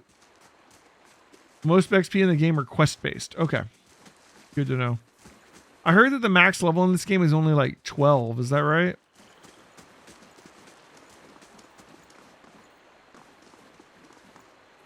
Well, we should save too. What a surprise. We're playing on hard. At least Not every fight's going to go smoothly as those wolves, so we should quick save, yeah? Tab key to highlight. We already figured that out. Oh, you know, we should be looking for secrets too. I'll go on ahead. There's a fast mode. Let's put it in fast mode and we can just walk around looking for secrets. This is recent. Not good. Is there a faster mode? 16 with the DLC. Oh, nice. Take a look at this. Found something. Kalisha discovered something. Ooh. We found a gun. The disappointer. Tricorn hat and a gun? Dude. And a new set of clothes. This is really furry looking. I don't know about that. Look, oh my god, look at these clothes. What are we wearing? what the hell is this outfit? I mean, that looks like something the Chosen One might wear. We're going to be saving the world. We should be flashy. That is flashy, dude. Oh my god. Oh, got to add the hat. Tricorn hat. Oh yeah. Now we're cooking. That's hero stuff right there. Now, what about this gun? It does a little bit less damage than our crossbow. It has a -5 to accuracy. Property's terrible. It has DR reduction though, so it helps punch through DR. It's very slow and it has less range than the crossbow. It's like a broken gun. The Disappointer was touted as a powerful, reliable weapon, but it has consistently failed every one of its unfortunate owners. This is a terrible weapon that disappoints anyone who uses it. The gun appears well made at first glance, but on closer scrutiny reveals poor design, shoddy craftsmanship. Those who aren't fooled by its appearance still occasionally attempt to use it just to see if maybe the whole thing was made to look this way as an elaborate ruse, hoping that it was an artifact of extreme power crafted by a master who desired to conceal its remarkable nature. It wasn't, and it isn't. That's funny. That's it's a horrible. It bypasses 6 DR though. But the thing is, it does less damage than the crossbow, and the crossbow's faster, and the crossbow has more interrupt, and the crossbow doesn't have -8 accuracy. If we could get rid of terrible though, that 33% damage, like, can you enchant it to get rid of a negative? Because I know you can like add things to it, like accurate, right? Is it possible to like get rid of the terrible modifier? If not, then this is just a useless thing. But it gives me hope, because if it didn't have terrible, this might be really good. It's terrible forever. Yeah, we're not going to use this then. But like, maybe we'll switch to guns in the future once we Just say the once word. we find a nice one, you know? Just say the word. Footprints around the campfire are indistinct and may have been here for days or longer. Okay, so this is not a recent campfire. Ooh. Dry cap. Ooh. All right, I got something here. Got like a lantern left on the ground here. I don't see Sparfle anywhere. You crouch at the riverbank and dip your water skin into the cool water while Kalisha waits nearby, keeping watch. As you rise, you notice her look up sharply towards the tree line. You've gained an item. Oh, we got the water skin ourselves. Cool. This is cool. It's like a little story interlude. Arquebus is a sort of very big rifle. Oh, we get a very Cipher with an arquebus is a wrecking ball. Okay. I could go with rifle Cipher. That sounds awesome. So find one of those. Out of the trees emerges Sparfell, one of the guides, barely discernible in the dim moonlight. He no longer carries his bow, and there's a strangeness to his gait. His stride wobbly as he moves towards you with labored breath. Sparfle, are you all right? Sparfle's toe catches on a rock, and he collapses forward in a heap, the feathered shaft of an arrow planted between his shoulders like an enemy flag. It's nice. That's a nice sentence. So someone killed Sparfle. I'm not quite dead. All right. Oh shit. We got one coming from each side. Well, she can only tank one of them easily. This guy's got a sword and shield setup going on here. Glenfothen Hunter. Also Glenfothen Hunter. Okay. Let's have her go after this dude. And let's just move over here to start.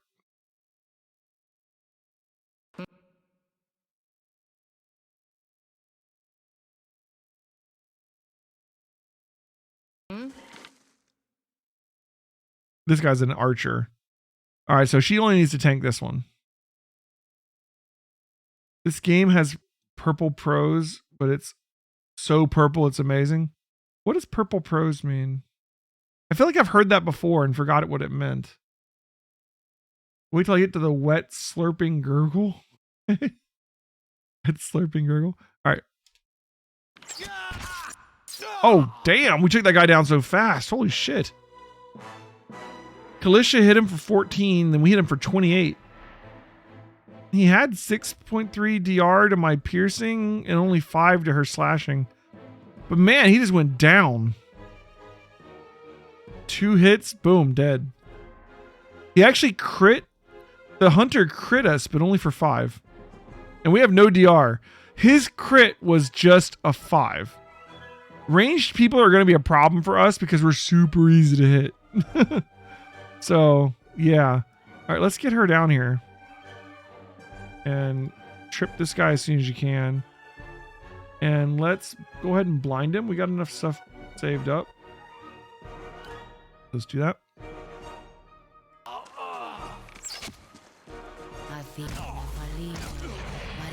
right, he hurt us, but he should die now. Now, he triggers an OA if he does ranged. Is that a thing in this game? Or can he just keep shooting us? I don't think he can, right? Because he's like engaged with her now. Okay, he's dead. So we took some damage there. All right, he has a bow and some hide armor. We'll just take everything for now. I don't know if I don't know what the limit is on our stash. Okay, we healed up. Well, we our endurance filled back up from our health, right? Oh my god, it literally got hurt. We only have 29 endurance. We really stay as far back as possible. Very far back. In fact, you know what? Let's stay stealthed. And we'll work on our stealth in the future so that like hopefully they just only see her and don't attack us until the fight's already like commenced. Okay, now we got another guy. We got a ranged dude here. I'm gonna have her run in. Just say the word. All right, they see her. This guy's ranged. These two aren't. This is a huntress. And these are hunters. Okay. Let's go after the one with the shield. We're going to have our guy hang back for a second until they get engaged. Good. And then we did drop back down to 7. So we're going to go ahead and shoot this guy. Well, she'll go ahead and knock him over. Let's build up some focus, and then we can do an AoE blind on these two. All right, good. Knocked him over. He's almost dead. We didn't actually hit him, so no blind yet. All right, one down. We can go ahead and knock this one down. We do have enough to do one of our spells. Let's do a blind on the archer, actually, to get him to, like, kind of chill while she knocks this one down. Oh, it actually hits both of them, which is beautiful. We'll shoot this guy.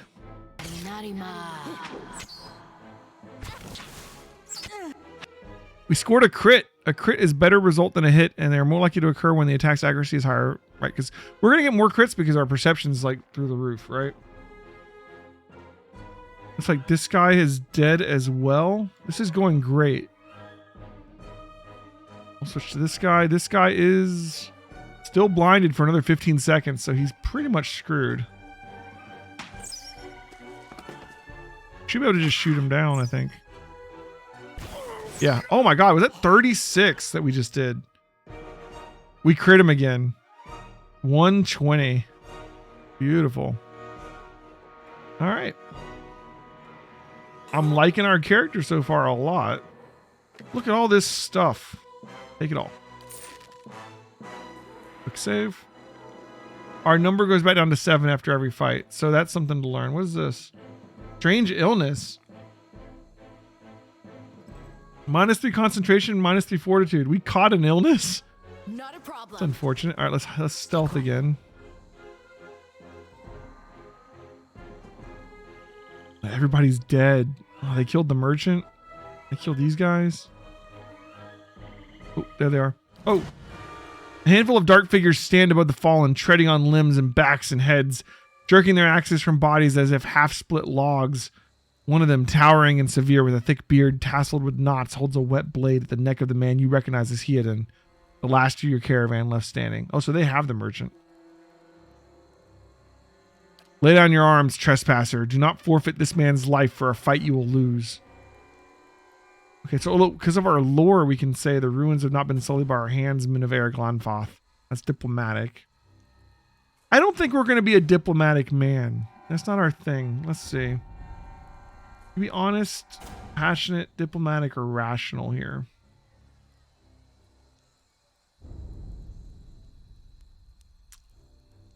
I think we're going to be passionate. We are a passionate character. We're making the decision. We're going to be trying to do passionate as often as we can. So here we go. Murders! You will pay for each life. Death willed by the gods is not murder, but righteousness. You have trespassed in places of which no mortal man is worthy. The debt is not ours to pay, but yours. You now have 1 rank and a disposition reputation. These reputations represent how people perceive your personality throughout the world. Even seemingly nasty reputations will be favored by some people, and benign reputations will bring out the worst in certain people. No disposition is inherently good or bad in Pillars of Eternity. Okay. All for it. So I say again, lay down your arms. Okay. So we can use our might, our perception, or our intellect here. We don't have enough resolve or athletics for whatever these are. Our intellect. Okay, we have a lot of choices. You're innocent when that's the reason. Nah. Only a fool attacks a weak enemy while a stronger one yet lives. That's basically saying, why are you attacking him? I'm still here. Your courage is a mask. None of you has yet slain a true warrior. You can kill him, but you might as well be killing yourself. Or, judging by the string of animal teeth around your neck, I am guessing you are worshippers of Gallowayne. Gallowayne told you to stop protecting the ruins, would you? I'm going to go with, I think the most fitting for our character is going to be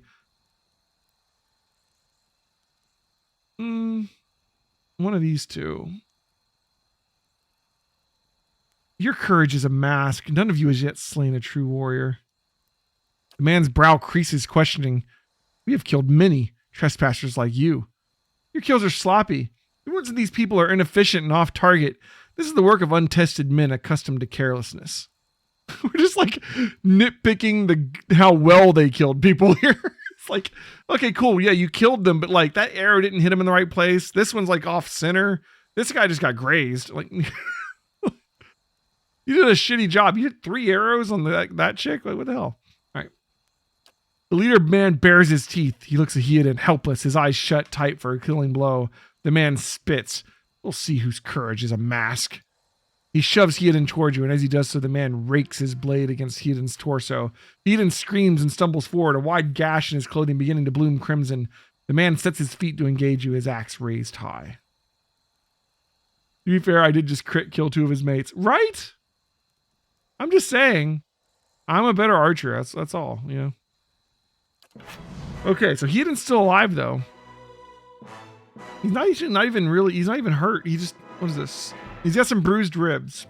He'll be fine. He'll be fine. I mean, I'm over here coughing, you know. That's my problem. So Heodin, what are you, Heodin? Heodin is a rogue. Level 1 rogue. Okay. Might, dex, perception. Okay. What you rocking over here, Heodin? Daggers. Some more lockpicks. Got it. Cool. Actually, you're a rogue. Do you have even better? You have 3 mechanics. Nice. All right. We just found a better rogue. All right. You can stop stealthing, and that's the leader. Go for the leader. Are you already going to be in? Like, he might already be locked into combat with this guy. I can't tell. He hasn't yet. Can I move him away so that they go after her? Let's try it. And then our guy will kind of keep a distance. Try and get them to engage with each other. Okay, what's this? How about start? Oh, he fell over. Oh, shit. Okay, so he pushed him over. Okay, that's going to be a little different. And the leader engaged with Heodin. So Heodin, you're going to be on the leader. I want you to go knock this leader over. And actually, no, wait.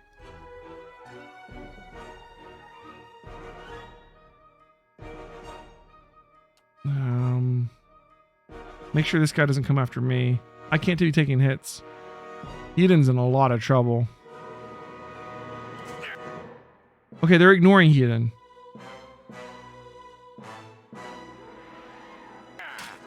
She's engaged. Heodin can blind this guy that's trying to stab him. Okay, good. They're turning on him. 2 on Heodin, 2 on her. This will work. All right. I want you to turn and knock the leader over. And I'm going to help you take him out. Oh, whoa. Did they all just decide to go get Heodin all of a sudden? What was that? They all just ran away. She knocked him over and he fell over way over here.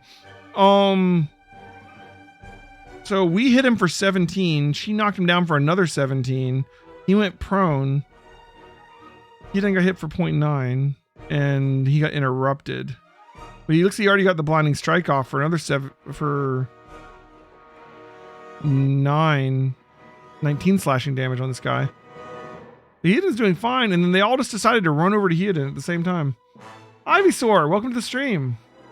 All right, let's is the leader still alive? I think he is. Let's stick on the leader. Heodin got, all of a sudden, all of them decided to try and kill Heodin. Do we have enough? We do have enough. Let's try and blind this whole crew over here. The leader's almost dead, so let's focus on this one here. And see if we can't help save Heodin. He is taking some hits. What's this here? Bruised ribs, and he's flanked, which is -10 to his deflection. Oof. Target destroyed Heodin. Oh, Heodin killed one. Nice.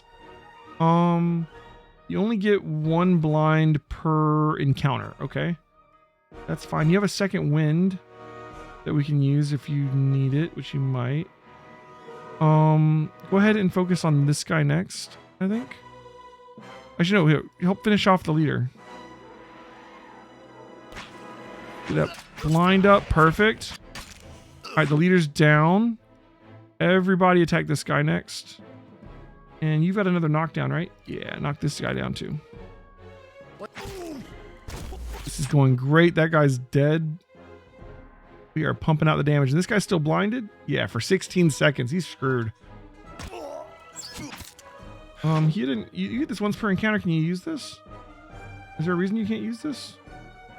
Why is this like grayed out?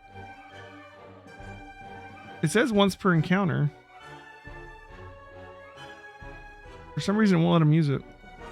Does bruised ribs stop that somehow? I don't think it does. Oh, whatever. Okay. Well, we win. Just say the word. Your enemy lies supine on the ground, unable to rise. His companion's now silent among the other dead. His breath comes in wheezing, fitful gasps. He looks not at you, but at the sky above you. Forgive us.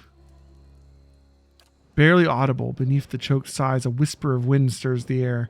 This the man's eyes roll back as he closes them. Good. Good. The gods are just. A queer smile crosses his face. I am ready. The wind begins to swell, whipping up around the camp, electric and volatile, upending pots and rattling tents like an angry spirit. You can feel it begin to seep beneath your skin where it pierces you. It feels as though it's rending you apart from within. Seated against a wagon wheel amidst the howling maelstrom slashed across the chest and bow, Odema's body stirs, and with great effort, he raises a sagging head, his eyes barely open. He looks directly at you. Get inside! Run! Okay. Thought we weren't supposed to go in the ruins, though. Never mind. Let's go in the ruins. Creepy magic storm starting. Got it. Straining against the gale that threatens to pull you off your feet with every step, you set your hands into the worn folds of the weathered rock and set about pulling yourself up to the precipice. With a last burst of energy before your arms give out, you swing yourself up onto the ledge. Theoden trails behind, slowed by his injury and delayed by early hesitation. As he nears the face of the rocks, one of the fallen attackers who had been feigning death lunges out for Theoden and topples him onto the rocky ground. Restrained, Theoden lashes out against the fatigued assailant, but struggles to break his hold. They're close to you. From your position, you'd have a good chance of hitting your mark. Grab a rock and hurl it at the attacker. Your aim is true. The hit jars Theoden loose. Lurching to his feet, Theoden clambers up the base of the rocks, and as he nears the top, however, the wind flares, pulling him sideways and tearing one of his hands free. But diving out onto the hard rock, you manage to catch hold of it. Securing his other hand, you pull with waning strength, and you feel as though your arms will be jerked from their sockets. They hold just long enough for Theoden to set his feet and join you on the trembling ledge. Are there rolls associated with this? Like, could I have failed that and, like, lost Theoden, I wonder? I don't know. There is a deep resonance to the swelling wind. You feel as if you feel it in the rocks beneath your feet and inside the cavity of your own chest, as though it would shake the marrow from your bones. Each new gust menaces the old stones before you, loosening connections and unsettling balances. As you dart beneath the old archway, the entire portal begins to fall beneath its own weight. No, just stat checks. Gotcha. Was that? The entrance collapsed. Great. A Beowick. So that's a Had to be. Beowick. Then we're lucky to be alive. And we're the only ones. We can't stay here. There could be another collapse. We're not getting out that way anyway. Let's get further inside. Can you walk? Eden's jaw tightens. He nods. All right. A moment's respite. A sudden sickness has come over me. The care of my masters urged me to remedy. Right. We're still sick. We have a strange illness, but we'll have to make do. Just say the word. Oh, let's update our formation with our new rogue. Oh, him like behind her, but like still behind her, right? Maybe like that.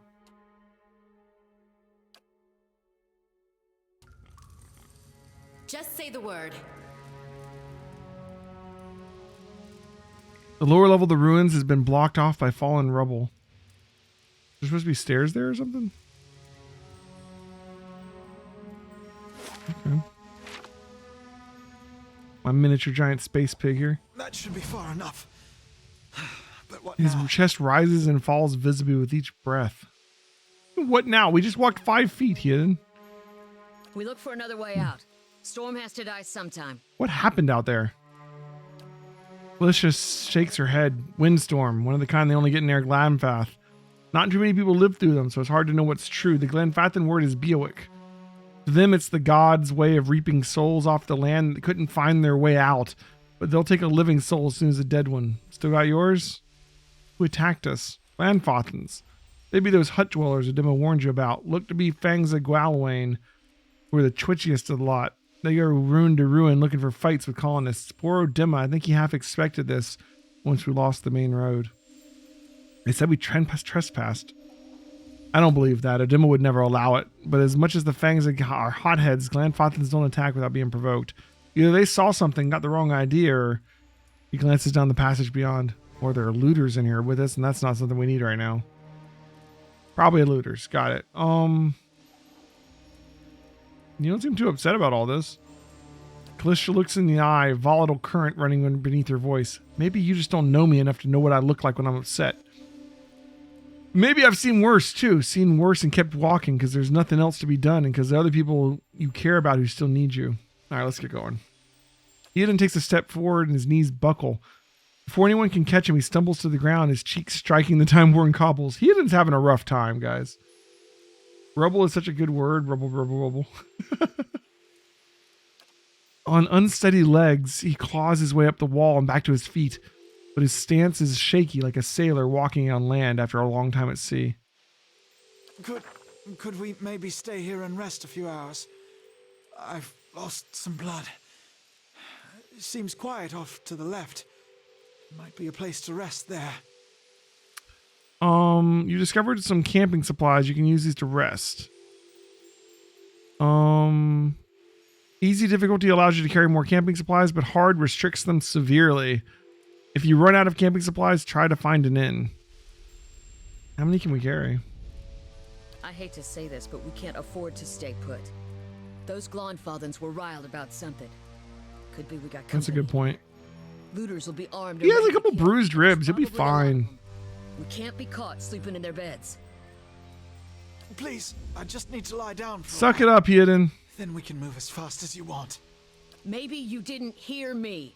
We are gonna die in here if we don't get moving and get this place figured out before the looters come back. We're not the benevolent type, guys. Find the exit or a damn good place. Kalisha's right. We gotta press on. We don't know what we're up against. I'll do my Eden, best. if you're gonna be traveling with the Savior, and we're gonna help me save the world, you gotta be able to deal with bruised ribs. All right. That's not gonna be your last set of bruised ribs. That's all I'm saying. That is all I'm saying. All right. Stay quiet. I said they gave us some camping supplies.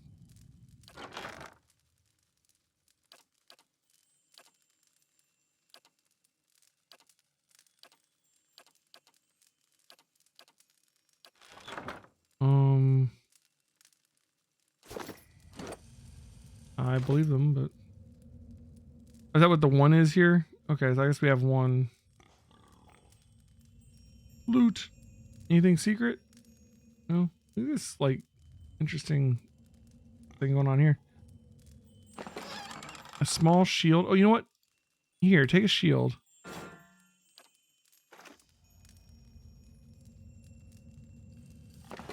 Ooh, 2 more camping supplies.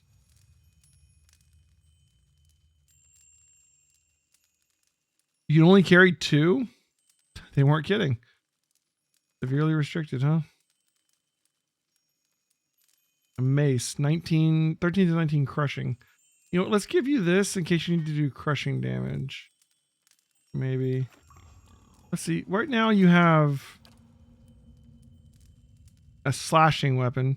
I'm going to give you a shield instead of this torch. Let's put a crushing weapon in your offhand. This will up your deflection by another 8. Bringing you up to 41 AC, basically. Better than nothing. There's more camping supplies there, but we can't carry them. Say the word. I guess if we had listened to Hedon and rested, we could have filled up to max. But we don't need that extra one. Like, honestly, like, we're almost all at full health. The only downside we have is, like, some bruised ribs. Like, we don't need to rest. Heaton's a baby. He needs to suck it up.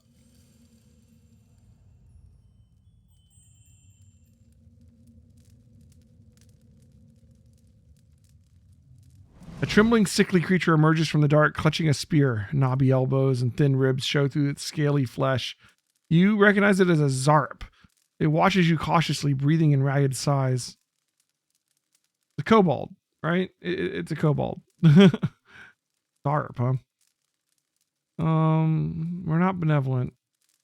I don't know that we're really aggressive either. Raise your arms and stand still. The creature cocks its head and approaches you. Softly clicking sound emanates from the back of its throat. The creature sniffs around you and finds nothing of interest, steps back and resumes its defensive posture.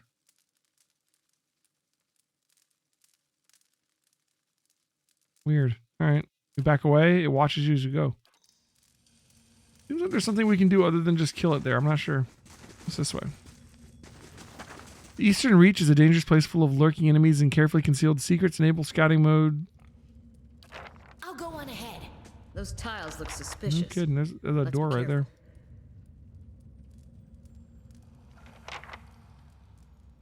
Found something.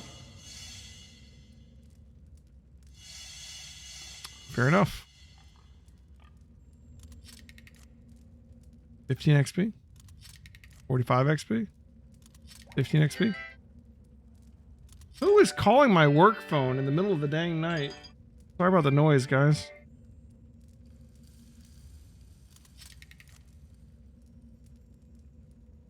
Worth a look. Someone is calling the helpline after 11 o'clock at night on a Friday. Like, what the hell? I work at home, and although I'm not really tech support or the help desk, I do get rung in on certain calls. Yeah, thank God. Who the hell? All right, so it looks like we just it doesn't seem like it's a roll. We just succeed on these. Maybe it's just your mechanics is 3, so you can disarm this. Maybe that's how it works in this game. You know, a lot of XP. You don't like get traps from it. We just but look at that, we're getting close to leveling. Nice. All right, there's a door here. I'm guessing those were traps, but it seems like it might have been a puzzle. Like maybe you had to step on certain symbols, but we could just disable all of them. Those symbols. Just like the tiles. Oh, maybe this is the clue to how to do the tiles. A symbol of a patterned circle is inscribed in the pillar. An unlit brazier sits at its base. It could be lit if you had that means. Fire godlight can just light it, huh? That's kind of cool. We also have a torch, though.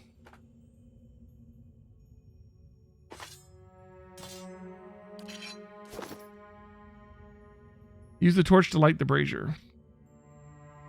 Flames kindle swiftly in the brazier, winding their way upwards. I wonder if we're only supposed to light certain ones, or just light them all.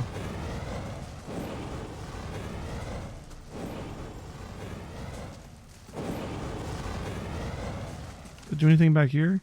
I mean, maybe it would have done something if we hadn't already disabled everything.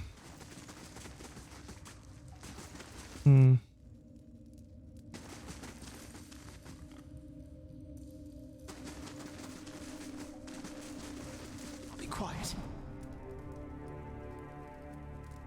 The mural must be ancient, yet the colors are still bright and vivid. It shows a procession of Ingwithans from all the Kith races: Amawa, elf, Orlan, dwarf, and human. They walk among the pillars similar to the ones that span this chamber, each one topped with a flame. So each one topped with the flame. Each of these represented one of the races, maybe?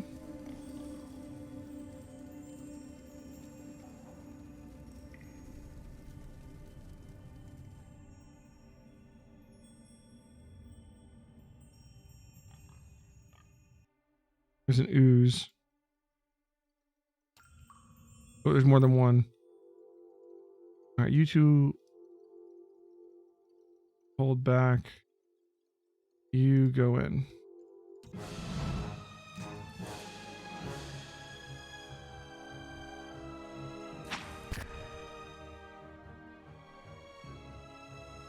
she took a lot of damage already. 18 corrode damage. These guys are like acid. They're black oozes, so that makes sense. So it has a spit attack. They're immune to being knocked over. That makes sense. All right. Are they immune to blindness? They probably don't have eyes, right? All right. They both engaged with her, which is great. Oh, shit. We still have the ranged weapon equipped. If you're lighting those torches.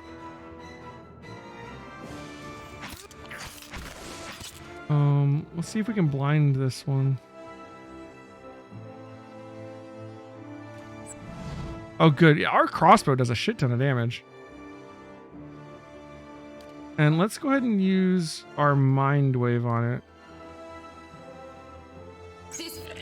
Yeah, it's immune to blind. That's what I figured. Nice. Okay. Raw damage. You know, no DR. Nice. Ooze plasma. Okay. Poleaxe. Two-handed, slow. 17 to 24 slash crush damage. Pretty nice. Powerful, flexible weapon that can deal devastating blows and even against a fully armored opponent. Slow. I wonder if that'd be good for Kalisha. Like, instead of sword and board. I don't know, like having extra deflection on her seems really good if she's going to be tanking. But being able to do damage also seems good, you know? Keep it as an option.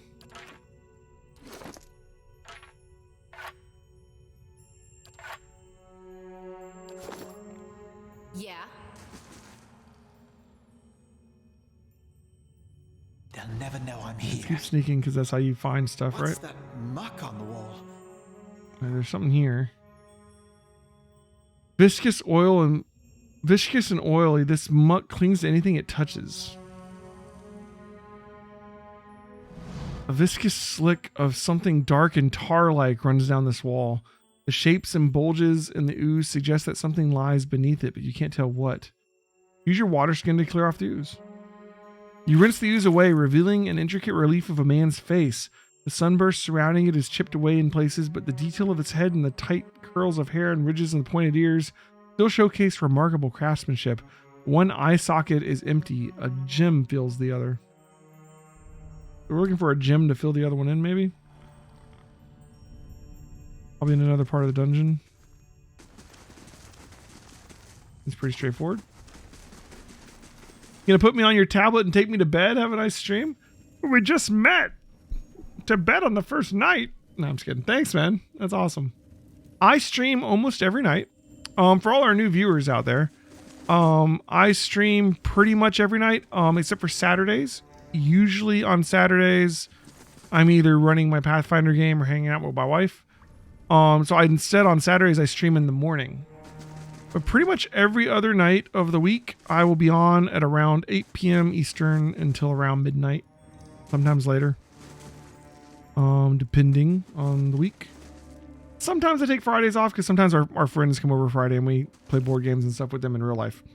But other than that, that's our schedule. So, you know, I hope you enjoy coming by because there's going to be a lot of gaming.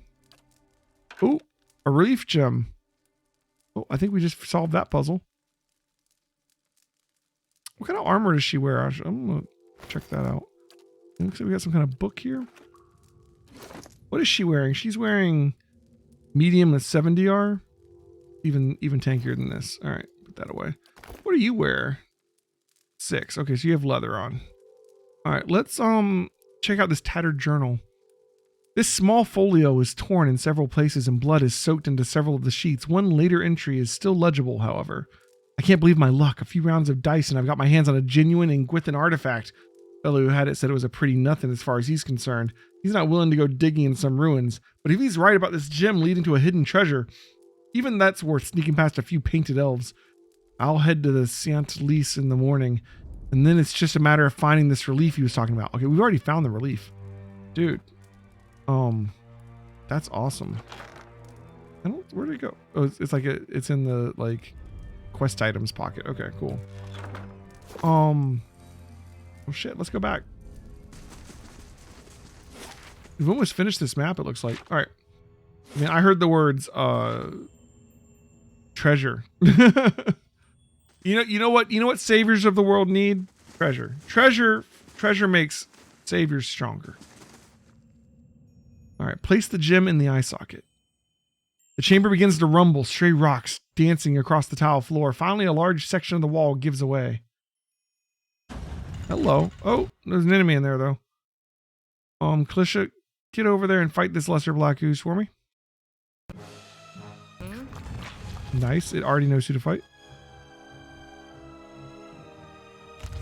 34, 12, beautiful. 6, 8, dead. Okay, we do some damage, guys. And we have 25% of our lesser black ooze knowledge now. What do we find? All right, let's search in here. Nothing special. Right. Ooh, cloak of protection. I get it to her, I guess. Fort, reflex, and will. Give it to me. I'm more important. All right. Just say the word. +5 fort, reflex, and will. So these are all our like magic saves, basically. So, you know, it really should go on the tank, but we'll talk about that later.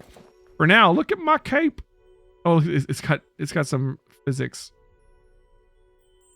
Physics with the capital fizz. All right. Yeah. Let's go back down here. So we can go this way, and we can also go like across this way too. I think this is closer to the exit probably, so let's check this way first, down here.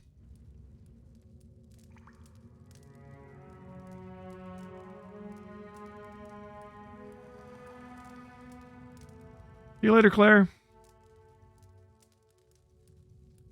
Wait, do you hear that? Ooh, a Scolder Whelp. Alright, new enemy. Look at this guy. What is he even? It's like a rat. A were-rat or something. I don't know. A were-rat bat. The Scolder, I guess. Alright, it's a Scolder Whelp. Let's go.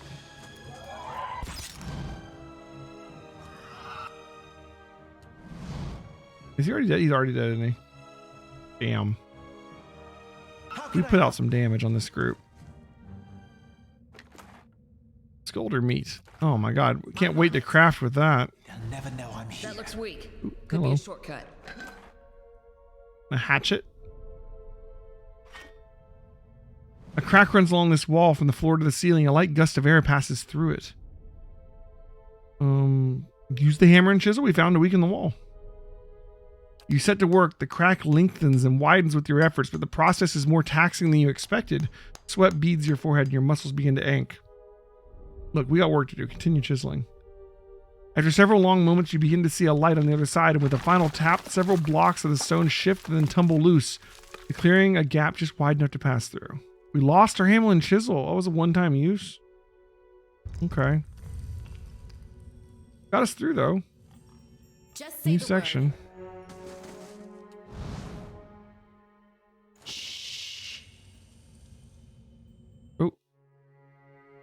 Alright, let's send you forward by yourself. New Scolder Whelp. 3 new Scolder Whelp. Starved Scolder Whelp. And regular ones. Okay, so the starved one's probably going to go down first. He's doing some kind of ability. It looks like 3 little stars.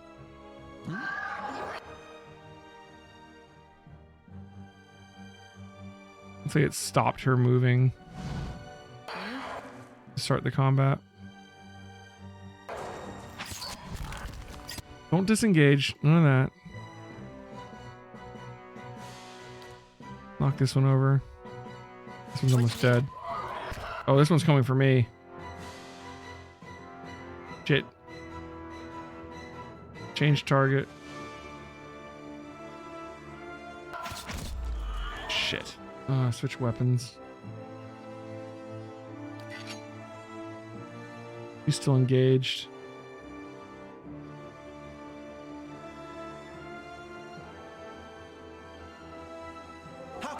Okay, this one's dead. Finish this one off. Oh, switch back to your crossbow.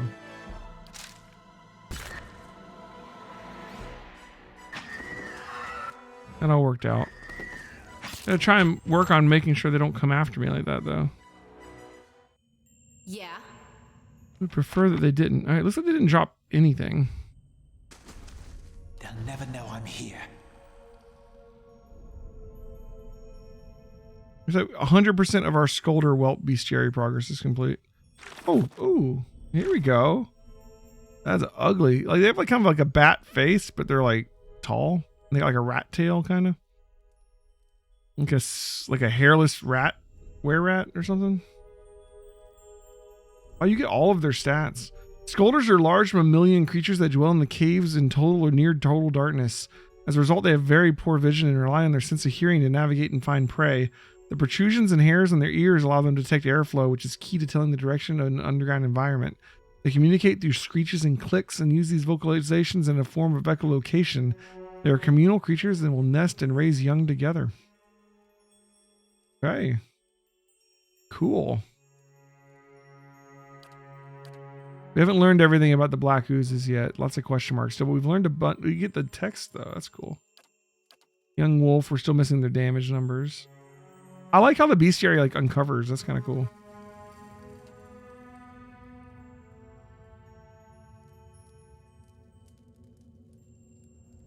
Feels like there's a draft coming through that wall. Through what wall? I don't hear any sign of that storm either. Spear spiderling.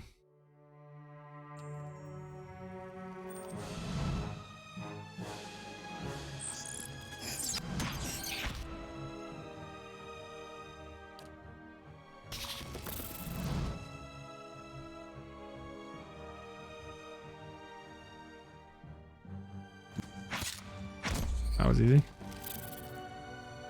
Can do. Stay quiet. Okay, that's back here. Come full circle. I guess that Zarp thing, we could just go kill it or do nothing with it. I don't have another option. Maybe I'm missing something because of my stats or something. Ooh, we got a bigger one here.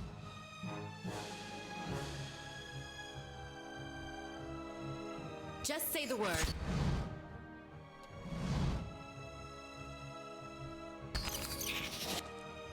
Alright, let's try and knock the big one over. I don't know how it's going to work because they have like freaking 8 legs. But also we hit that first one, so we have this saved up. We can go ahead and drop a blind. And we'll have you blind the other. Actually, you probably don't need to because this AoE blind's going to go off. And this one's going to die quick anyways. And then you might as well use this. Overkill. Nice. Yeah. But they're per encounter abilities, so use them. Feeling very powerful right now. I'm liking this group. Bats as large as chickens are strung on the web. Well, that's disturbing. Stay quiet. Found a rapier and some bloodstone. And it looks like we found ourselves an exit. Oh, but there's still more dungeon over here. Just one more room. Was that a helmet?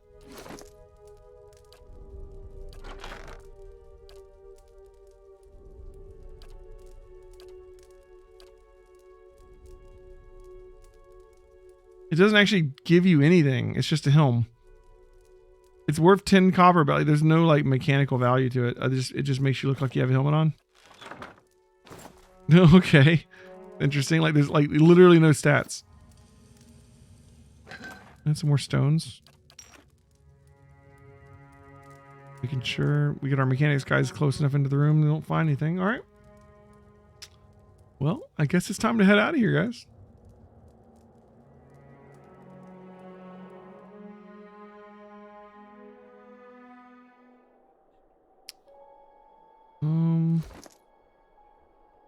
Daggers.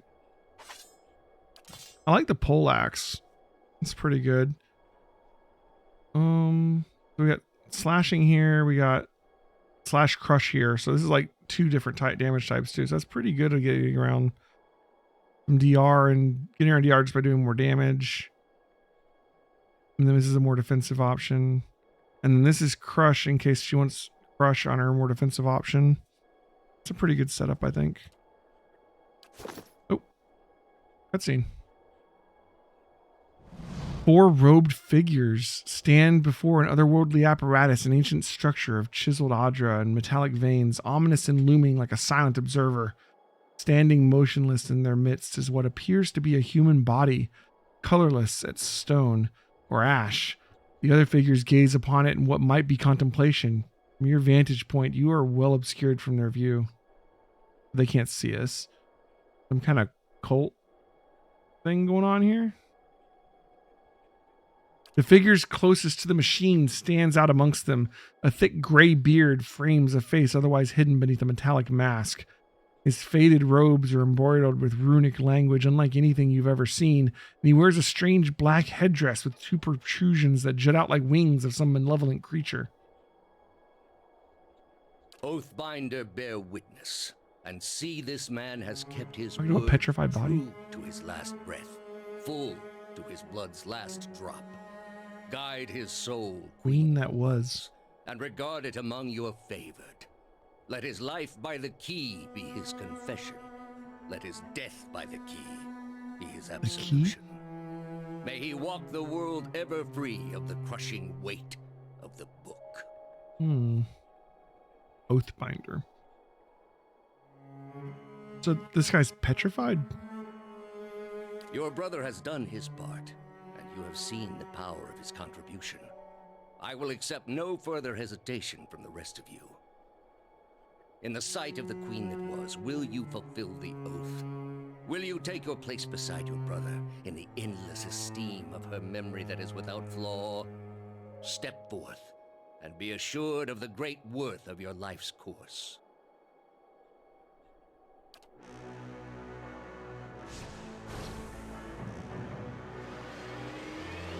The hell is this gonna do? They're powering it up, whatever it is. Are they making another Bioic? Is this where that came from? Because it looks like the same kind of energy.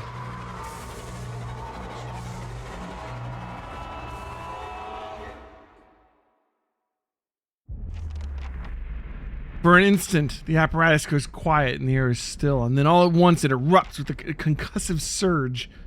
Light floods your vision and you are knocked to the ground. Your head snaps back as you land. Pain wells into the back of your skull, washing away your last thoughts into the black, unconscious void. You open your eyes to a different place, another time. You stand in a circular room, grand and domed, its walls lined with Adra, trimmed with copper. The style is ancient, but the chamber is unweathered. At the far end, a great pillar of Adra pierces the floor from below. Its shimmering texture gives the illusion of boundless depth. Encircling the pier is an apparatus much like the one you've just seen, but immense and multifaceted and intertwined. Your thoughts are yours and not yours. They seem to exist before you think them, and then they are all questions, pressing questions, troubling questions, questions that must be answered or... At the base of the pillar now, you see a man with a thick gray beard and a ceremonial robe, crowned with a strange ornamental headdress. You know this man. You're walking towards him now at a pace that is hurried while trying not to appear so. You have something you want to ask him, one question above all. The question spins madly in your mind. What's the question? They're all turned to stone now.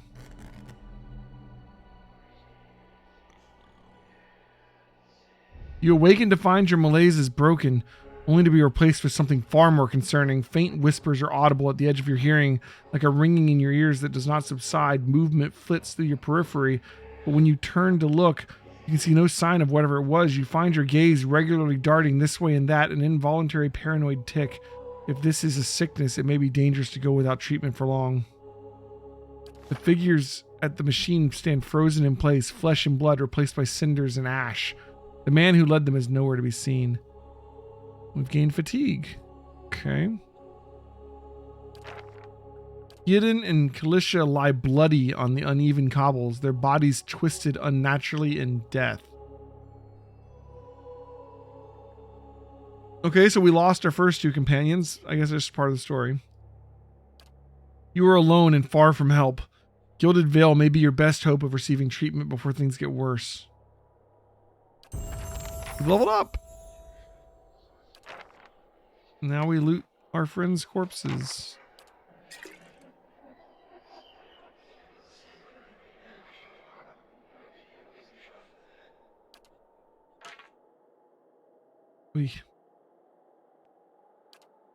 Man, we are not really equipped to be fighting on our own, honestly, because like our character sucks at that.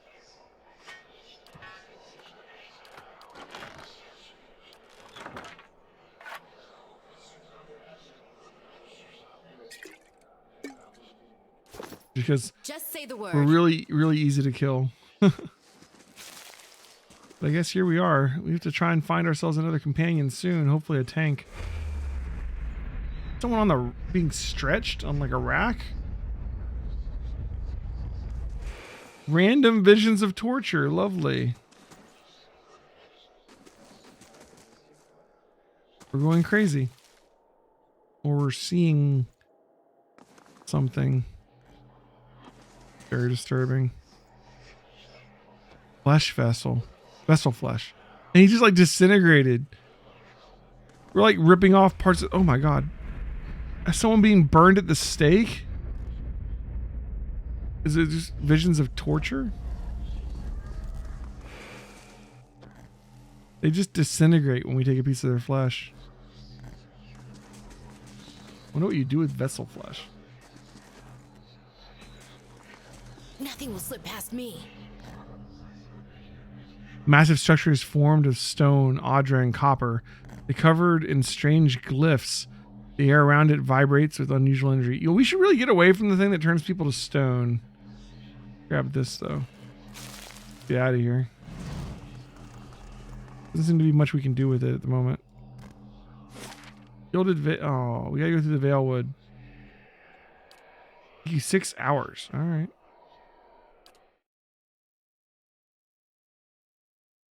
All right.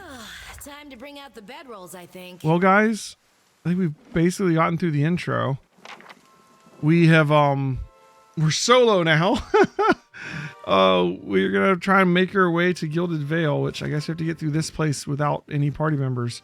Maybe we'll find a party member along the way, like along the road or something. But until then, thanks for watching. I'll be back on tomorrow morning. Tomorrow morning, we're not going to be playing Pillars of Eternity. We're going to be finishing up Grandia 2. If you come by for that, there'll be more Pillars of Eternity on Sunday night, 8 p.m. Eastern. So come by for that if you want to watch more of that. But until then, good night, guys. See ya.